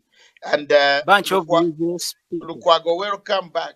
I wanted you to make your statement. Then we follow. There are about 4 people. We want to close the topic, and I just wanted to welcome you back to the platform. Feel free and to follow the guidelines. As we said, you have seen the debate has become sweeter by us not having any bad insults. We now learn quite a lot. You can see the people from Biafra have said, this is a good topic. We open up. Time is coming when internet, you can't stop anybody from criticizing a head of state. It will be there, and time is going to come. This Twitter space is growing big. There is no hiding place at all. Anybody can open up a Twitter space and discuss any head of state anywhere. So people should prepare for themselves for all this. So Lukwago, just go ahead and then land the mic. So Doctor, as I land the mic, actually USA had sold it to its allies, more so from Africa, that it would use ICC to try whoever was causing mayhem for them. How Mr. Museveni had to take a con to ICC when we have our functioning judicial system? So the problem lies within the African president who believed in United States hegemony. I thank you so much, Doctor. Lukwago, co-host, you have been promoted. You have come back, and this time you are polished a bit. Thank you. Your points are very good, very nice, and continue with the good work that you are doing. Criticize constructively, and don't be biased. If we get biased, then we lose the meaning of freedom and expression of the Plateau Republic. Now, on this, I had Joe, then I had Job, Farai, Paul. I'm going to limit it because I have to go. We have another space tomorrow. But I will begin with Joe, then come to Paul, Farai, then come to Paul, then come to Yogi, and stop there if there is time. Please, Joe. Thank you, Dr. Matsanga, for giving me an opportunity to chime in my 2 cents on why Africa must quit the ICC under Article 127 of the Rome Statute. I want to first start by recognizing all my African brothers and sisters on the platform. I hope you're all doing well, and I want to wish you well. I want to say that the idea of the ICC, when it was being initiated, was a noble idea. But over time, ICC was hijacked by Western powers, and we've seen them use it as an instrument to punish African heads of states. But even those who are being punished, or who the ICC was going after, they were not angels. The African court systems in their individual countries could not go after them. They were sacred cows. Above the law, they could kill their own tribesmen, they could kill their own countrymen and women, and they would get away with it. So for some reason, none of those people who we are trying to say that they were going after, none of those are innocent. Those are people who have, some of them have committed genocide, and they should be held accountable, whether in Africa or abroad. So we should not throw away the idea of ICC. We should not throw the baby with the bathwater. It is good to have it there. However, we should take advantage that its popularity is waning, and we should use that to embolden, to build our independent institutions in Africa. Right now, there is no Lady Justice in Africa. The Supreme Court of Nigeria is a joke. The Supreme Court of Kenya is a joke. The Supreme Court in South Africa is a joke too. We see people being taken to court and nothing is being done about it, especially high-level politicians. We need to embolden our African court system, like our African Court on Human Rights. We started it in 2004.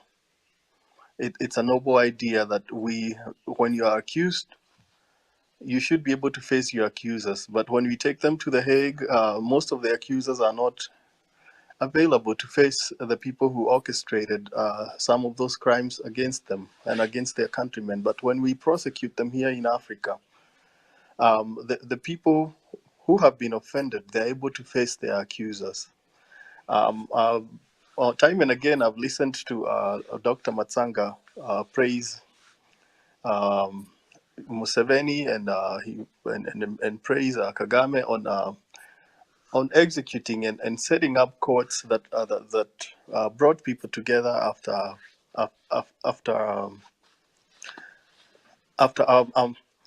conflict in northern Uganda and the Rwandan genocide.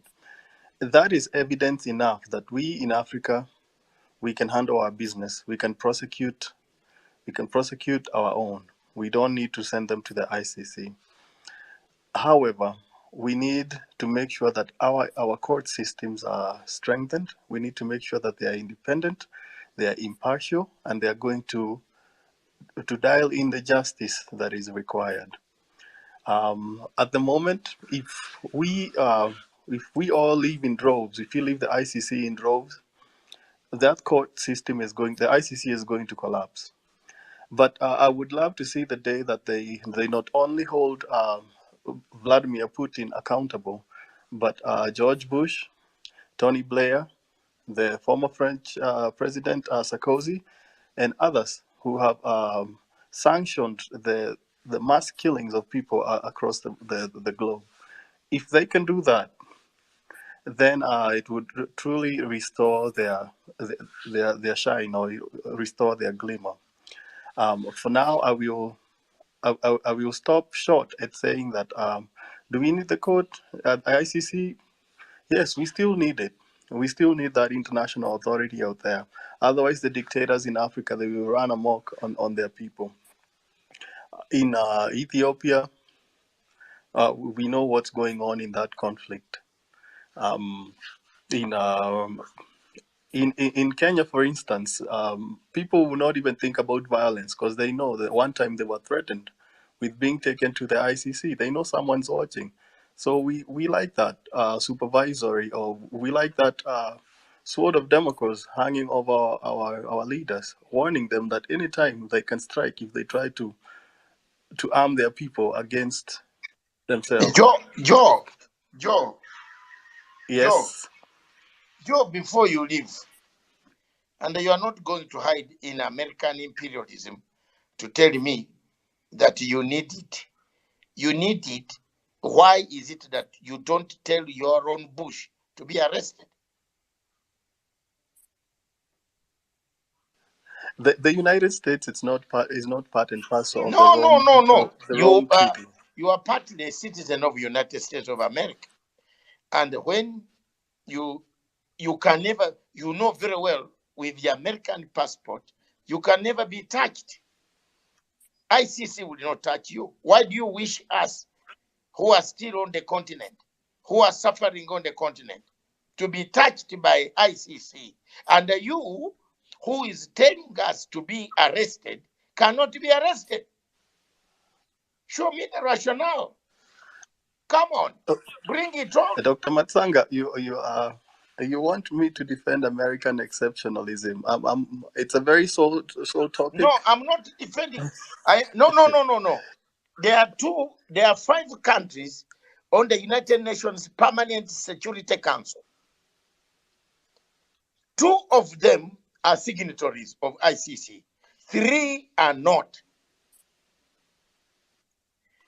And the 3 are notably 1, Russia, United States of America, and China. 2 countries that signed that you can arrest any British national if he takes part in any crime against humanity. Britain and France. Those 2 countries, any national holding a passport of Britain or France, if you go and kill people anywhere in a war, you will be arrested. But America, which polices the security, the ICC, remember, America tells the ICC to come and arrest us. America tells the ICC, go to Kenya, pick 6 men. We want them. We can't release them. We shall release Barabbas, but not them. You saw that. I agree with you. You know what they did. No, you know what they did on Kenya. I do. And you know I had to step in single-handedly. You know my role. I stood single-handedly. One single man, 5.9 or 6 feet tall, is Matanga. I said no. The cases of Kenya are fake. Someone faked to go and arrest Uhuru Kenyatta, William Ruto, and the other 4 people. Dr. Matsanga, you know those 2 guys were guilty. Not that people did not die. People died. Yeah. No, wait. People died. Why do we pay $2 billion? $2 billion to ICC to do what? To investigate. But ICC comes to see animals, comes to see our women, enjoy our clubs, then collect evidence from meat joints and the pork joints of Nairobi, and say, here we are, we have got so and so, we hear he was killing so and so. No! We want an investigation based on facts. The question of Russia and Ukraine, Joe, why do you indict Russia and you fail to indict Ukraine? Is Ukraine using water? The missiles that Joe Biden, your friend namesake, is piling through Morocco to go into Ukraine, are they hitting in the air? They are not hitting human beings on the ground in Russia. I am asking. I'm not a Russian. I'm not a communist. At least I own property. So I cannot call myself a communist. I own some property somewhere in the United Kingdom and elsewhere. So I'm not a communist. So don't blackmail me by saying I'm a communist. I am a capitalist, but I have to query the rationale of indicting Russia and failing to indict Ukraine when Ukraine is also using guns to kill. Is Ukraine firing blanks? Those missiles of retaliation, are they hitting nowhere? Are there no children in Russia? Tell me something here now, Joe. Are there no children there? Why didn't the chief prosecutor go to indict both sides, like we did in Bosnia, like we did in Yugoslavia, like we did in Sierra Leone, the Sierra Leone tribunal, which sentenced Taylor to 57 years, like we did in Rwanda. The Yugoslavian tribunal, Milosevic, died when he had not been sentenced. Another guy died. Another one was sentenced. The one from Bosnia was sentenced. Croatian generals are in jail. Why have we done double standards? And why should Africa? Now, I've asked you a question. Putin is going to come to Africa. If he decides that before I go back, let me pass by Kenya. Should Kenya be given sanctions? Should Kenya arrest Mr. Putin? Those are my questions. Thank you very much, ladies and gentlemen. Joe, land your mic now by making a rebuttal. Then I go to Farai. Then I can close on Mr. Yogi. We close, we call it a day. I want somebody to see the irony. Oh, Noble has not talked. I'll close on Noble, Farai, Yogi, Noble. And then I close. I want somebody in to talk, to tell me about Ethiopia. What is happening there?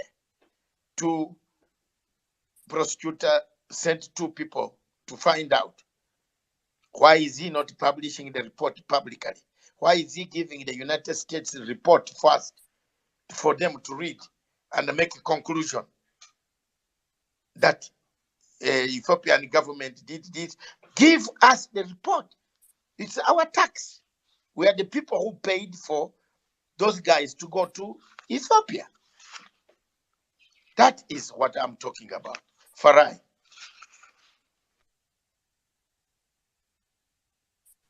Thank you, Doctor, and thanks for hosting the space. So I want to sort of delve into the history of the ICC. I think a lot of people have sort of dwelt on that. For me, I think that where I want to focus is on how we move forward. And to answer the question directly, why Africa must quit ICC. So I'm for the motion. Of course, maybe a bit of contemporary history. Over the years, the AU has had these discussions, and I'm sure you're aware, Doctor, that South Africa lobbied for this particular motion for very, very just reasons, and it was at the height of when they had been asked to arrest the leader of Sudan at the time, and they differed with it because they had troops that were running peace missions in the country, and they felt that it would jeopardize the security of their troops, and as a result, they did not arrest him and they let him go. And you are also aware that that particular country had been sanctioned by the United States for many years. This is not to suggest that the issues in Sudan were the atrocities in Sudan were not justified and should have been looked at much closely. But it's when they are utilized and politicized at a geopolitical landscape to then sort of lobby other countries to act in a manner that jeopardizes their own national interest. That's the issue. And that's what the debate was about: the undermining of sovereignty, the undermining of internal domestic realities that speak to the region and the continental's multilateral institutions. That was the issue. Its capacity to undermine the national sovereignty.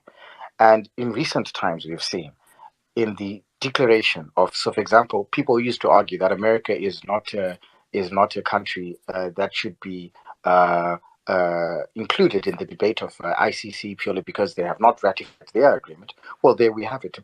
Putin has not ratified. In fact, Russia was never signatory to it. But yet we see that they actually have the propensity and capacity to do so. So it boggles the mind what the difference would be. If we can talk about Russia, we can equally talk about America in the context of Iraq, which at the time was signatory. So and remember that the law speaks of the territory in which these instances happen, these issues occur. And when investigations were pushed last year, as you are aware, a number of the American government actually came out and said they would sanction the judge. I mean, it was 2 years ago, sorry. They would sanction the judge. So the capacity to investigate was there. Now, with Putin, it's not just an investigation. They have clearly ordered a warrant of arrest. They didn't go that far. They didn't care about that particular principle when it came to the United States. They didn't care about. They cared more about the threats made to them and the potential of losing of U.S. influence. And that's critical. But what makes this problematic, especially for Africa, is when an institution whose delivery and mandate is justice, equal justice at that, at an international standard, fails to meet that stress test. 80% of its cases has predominantly been African cases, justified or not justified. If they have demonstrated, and there is clear evidence that there's geopolitical advantage points that are utilized by more powerful states, only to then be implemented or expected to be implemented by weaker states, that creates a problem because it cannot confidently, or at least be seen to be, just. And if the premise of the establishment is justice, and it is seen to not being able to deliver it, but appearing to be biased and echoing the very arguments that were made 2-3 years ago by the AU, it is then time to revisit that discussion and get rid of it. Or rather, a surge of us to leave. Why? It's high time that we built our own institutions that are connected. Perhaps the multilateral institutions that we do recognize that to a degree have been effective is the United Nations. Okay, so to a great extent, we should work with multilateral institutions that we believe, as Africans, have worked in our favor in order to create support systems that strengthen our own internal institutions. In the absence of us creating an African dedicated institution of law, the same way we're ratifying our agreements with the Africa Free Trade is the same way we should do so in terms of our court systems, strengthening our court systems, because even as we join our trade agreements, we should also have the support of a court that enables us to have recourse even in our trade arrangements as countries where we will differ. So in that particular instance, it means that as we pursue economic enjoyment and economic connectivity, we should equally not divorce that particular importance of economic trade with justice, the delivery of justice, and we should look at it not only as an economic imperative, but equally as a way of ensuring that we can strengthen our own internal systems and equally strengthen our democracies. But let the solutions be African. And one part of the reasons why this will not work is that the AU itself, 64% of its budget is not local. So we need to change that. We need to have our governments that actually make commitments in terms of their GDP that can contribute to the establishment of that. And those budgets need to look at, for example, a clear framework should be created within the AU in which we commit a higher percentage of contribution so that we can localize the very funding of our institutions. And lastly, the notion that the ICC court would within the context of delivering justice at the international court and so forth, and the notion that we need it purely because in the meantime we need to build our own institutions is a lazy way to approach things. We must walk in true gum. We must have one principle first. We cannot. We are a country whose colonial history, and by the way, the comment about you can't continue talking about neocolonialism. We'll stop talking about neocolonialism when it ends. It hasn't ended. Therefore, it's still a subject. But here's the point: if you want us to continue to have a court, the ICC, why it is a mute point is ICC has continuously demonstrated that it acts within a particular bias. It has betrayed that particular confidence. And when that confidence is betrayed, the victims of that particular betrayal are us, whose history and attachment to coloniality is only as recent as yesterday. Now, okay, thank you. Thank you, Farai. Okay, man, sure. Farai, thank you very much. Ladies and gentlemen, before I come to the end of the show, I would like you to look at your signs down there. Nobo, you are going to speak, don't worry. The signs, those signs, what are they called? Images? What are they called? Yes. I want you, how many people on this platform today agree that African countries should quit ICC? Put up your hands. I want to count. Put up your hands. Please, you can put up your hand by showing. I want to count how many. Just put up your hands. Yes, yes. I want to see. Put up your hands. I'm counting 1, 2, yes, 3. Put up your hands, please. All of you. I want 4, 5, 6, 7, 8, 9, 10, 11, 12, 13, 14, 15, 16, 17, 18. Lukwago, you are not yet decided. Mr. Lukwago, you are not yet decided. 17 so far. Are there more? Are there more? Yes, 18. 18. We are 60. We are 63. So far, 18 people. All right. So there you are. You see, Africa, we are already here. We are divided. Even some, we don't know. Maybe, I don't know whether people got the question correct, but I don't see. Okay, how many people say we should not leave ICC? Let me see. 1, 2. I want to see more hands. More hands. Allah. Undecided. How many people are undecided? I am a man who makes opinion polls. Quickly, undecided.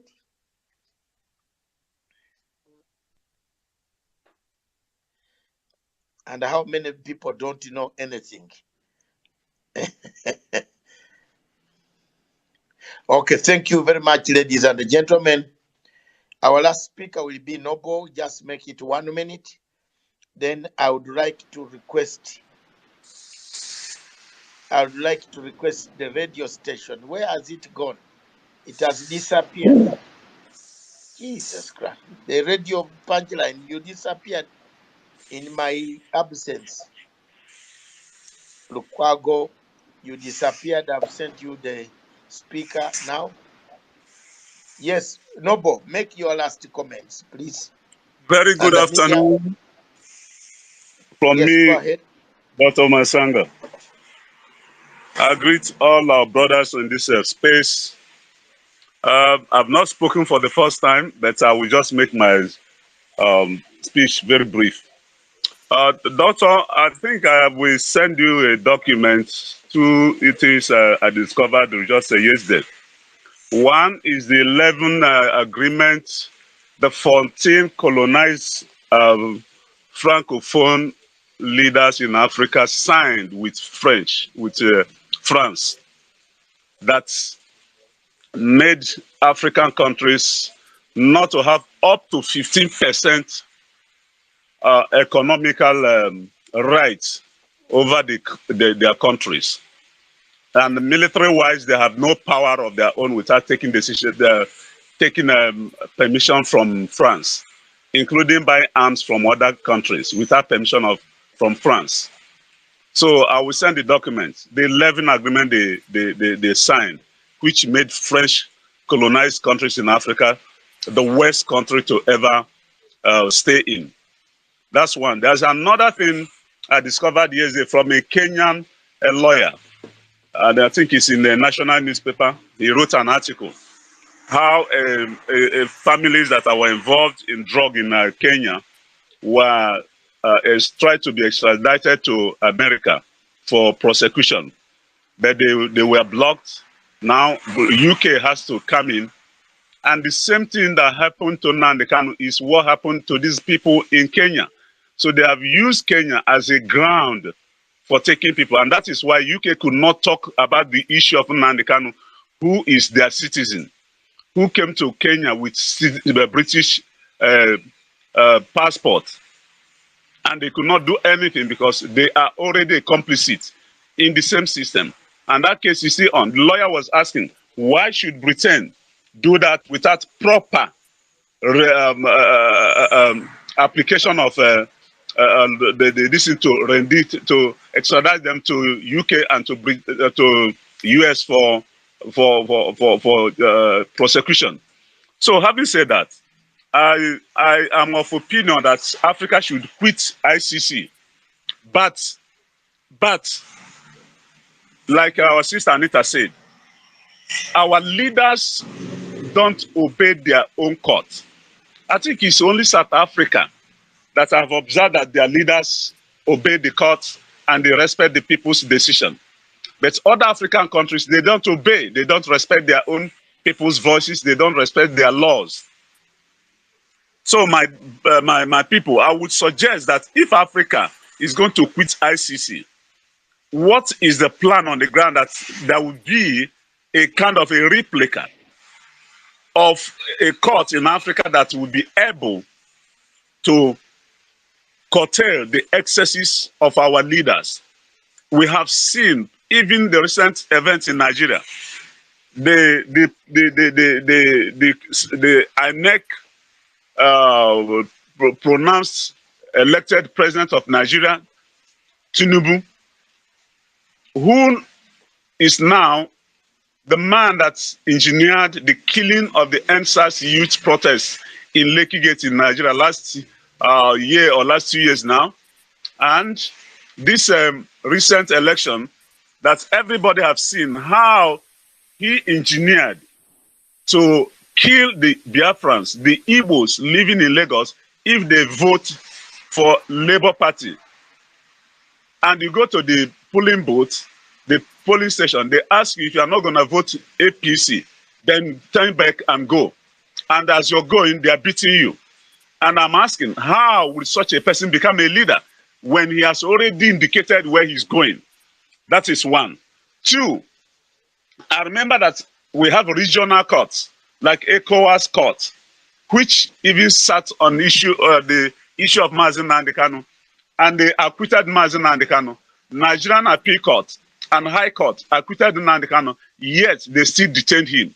How will African Union have a judicial committee that can enforce such leaders and unseat them and try them and jail them and seek for redress for the victims by compensation and other things? That is two. Three, how do we as Africans come to terms to agree on ourselves that if a leader misbehaves, the other leaders will stand against him and make sure that the law takes its effect? Look at what is happening in Morocco and the southern Sahara people. Now, when we look at different places, it is happening in Nigeria and Biafra, Cameroon and Amazonia. They are taking people, killing people with impunity, but the leaders are not saying anything. African Union leaders are not saying anything against those leaders, yet they praise them. They said, no, that is a good government. So how are we going to stand as we are stating that we quit ICC? Of course, we know that ICC is corrupt. They are being used as a tool to control other countries that are not in the big five. Even the big five, they are equally dealing with some of them, like Russia, as many have spoken and we have seen that they have issued a warrant of arrest on Putin. But the question is, like other speakers said, what happened to the Iraq war? What happened to Saddam Hussein's killing? Who are the masterminders? What did they do to them? Did ICC know about those things? If Libya has a sovereignty, why did they not bring Libya to International Criminal Court before going to destroy Libya and kill their leader? Then there are other issues that are lying down. Biafrans have been talking about the genocide of 1963 and 67 to 1970. Why is ICC not calling General Gowon to answer for the killing of innocent children, innocent women, civilians? Over 3 million Biafrans that were killed, not by bullets, by hunger and other means. Why are they not coming up to answer for those if we have really ICC? They are not calling them because Britain is behind the whole thing. Britain is the mastermind of the killing. They are the engineers of even what is happening in Nigeria today. Yesterday, I was listening to one of the supporter of Peter Obi, Dr. Jeffrey Gutaman. Now, I listened to his space, and he said he's a Jewish man based in America. And I was wondering, a Jewish man who has saw or who has observed or who has read and understand the genocide, the Holocaust effect, you are supporting the Nigerian government that you have seen that they are just out to kill their citizens, and you are not saying anything. You are supporting Peter Obi. So, like other people who said, Nigeria people, when they want to go into power, they go to America and to Britain to seek permission, to tell them that we want to come and support us and all the rest of them. What is a mess? What a degrading nation leaders we have. What puppet we have on the seats. I think it is high time that as we talk on this space, Doctor, please, I want you to use your good office and your connection to begin to bring some right-thinking Africans together, not just on this space, but let us create another medium where they can meet, even if it's possible. Then those who have and those who don't have, we look for a neutral ground where they can come together and have maybe 2-3 days conference to discuss this matter and enforce it on AU and enforce it on other leaders. Let there be a systematic revolution that can transcend and remove most leaders who are already sold to the West and to these ICC masters. So I'm thinking that it will not be just talking on the space, but we start to walk on the ground to see how we enforce AU to understand the language that the masses of Africa are speaking. So like you ask how many people that we are in support of Africa quitting ICC. Yes, many of us want to quit anything United Nations because it's not benefiting us. They are just using it to keep us, to keep making us for the good of the West and for the good of the developed countries. One of our brother was saying, you go to West, you're looking for a job. Yes, they said they're helping Africa. They give you a job, they do this, they do that. They search for the best brains in Africa and give them good jobs over there. You will never remember Africa. So what are we doing to ourselves? The best brains are being taken from Africa and they are using it there. They are not working again. I mean, the West are not working again. They use Africa to do their work. That is a modern slavery. Go to Canada, they are taking people in Canada. That is modern slavery. Even though you claim you're free, they give you citizenship, you're working for them. But what of your country, your fatherland? What of your motherland, where you're coming from? How is the whole people? Because one of the musicians said, East, West, North, or South, home is the best. No matter where you go, home is the best. You must remember your Thank home. you. Thank you. Thank you very much, my dear brother Noble. Thank you. Send me those documents. I will I be will able to try. circulate them to people. I want to take this opportunity to thank all of you for having been there. We have done our best. The debate continues on Twitter handle Lukwago. Welcome back. Tomorrow at 11 o'clock, again, we have a show, a daily show, another topic of Africa. Doctor, we have not Today was concluded about the oil. I waited on Sunday, you said, but I didn't hear anything. no Sunday. We were not able because of technical hiccups, but I will bring that topic of oil tomorrow again to exhaustively discuss it. And I hope this time, Lukwago, you will keep time, because oil is affecting every African country where it is found. There is a conflict, or whether it is in the soil, there is still a conflict. What do we do as brothers? You better take it here today as a topic, but tomorrow we have a different topic. Tomorrow we have Democratic Republic of Congo. They beat you. We have Democratic Republic of Congo. Why are you under the rain? Noble, can you switch off? Yeah? Can you switch off your microphone?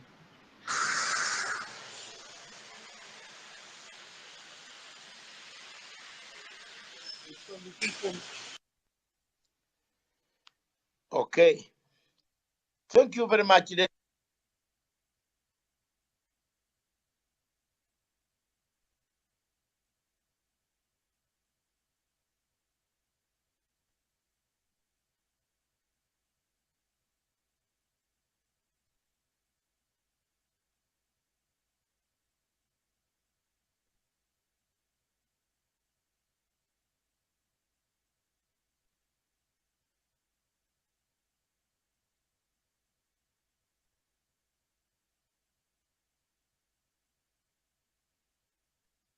I come back. Thank you very much, all of you. The topic is the chat. The chat is here.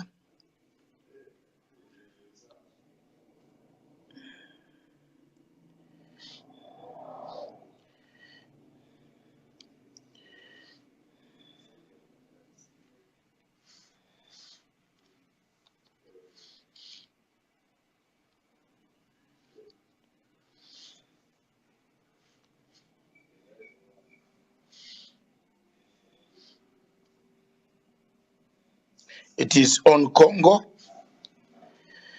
So, ladies and gentlemen, thank you very much for today. It has been a pleasure hosting you today, and for this and more other African topics that I continue to bring together with Radio Punchline Africa and the Punchline Africa TV, we shall be enlightening Africans, giving them information, education, processes, what is right, what is good, what can we do for our nations. I don't think, for me, if you have a statute that tells you if you are not, marriage is not very good, you continue to remain in the same house and you continue to be beaten by your husband all the time, or your wife all the time. If your wife keeps on locking you outside from the main bedroom, do you stay in the sitting room forever, or you decide to go where you must have peace? It is the same situation. ICC comes to Africa to choose where to go. But there are so many crimes in Africa where ICC has not issued warrants of arrest. In Biafra, in northern Kenya, Nigeria, in Maiduguri area, Boko Haram, in Amazonia, in Cameroon, you know how many people are dying there who have no food. ICC in Somalia, ICC has not issued any warrant to Boko Haram. But here we are. What do we do? Thank you very much. To me, I believe it is time for Africa to quit and make a better court. Recognize, give it powers to sentence any crime of genocide, crimes against humanity, war crimes that are committed on the African continent. Thank you very much. God bless you. God bless everybody. God bless you. Be there for us. Stand for Africa. This is Dr. David Matsanga hosting the platform, A Struggle for a Better Africa. Thank you. Ciao.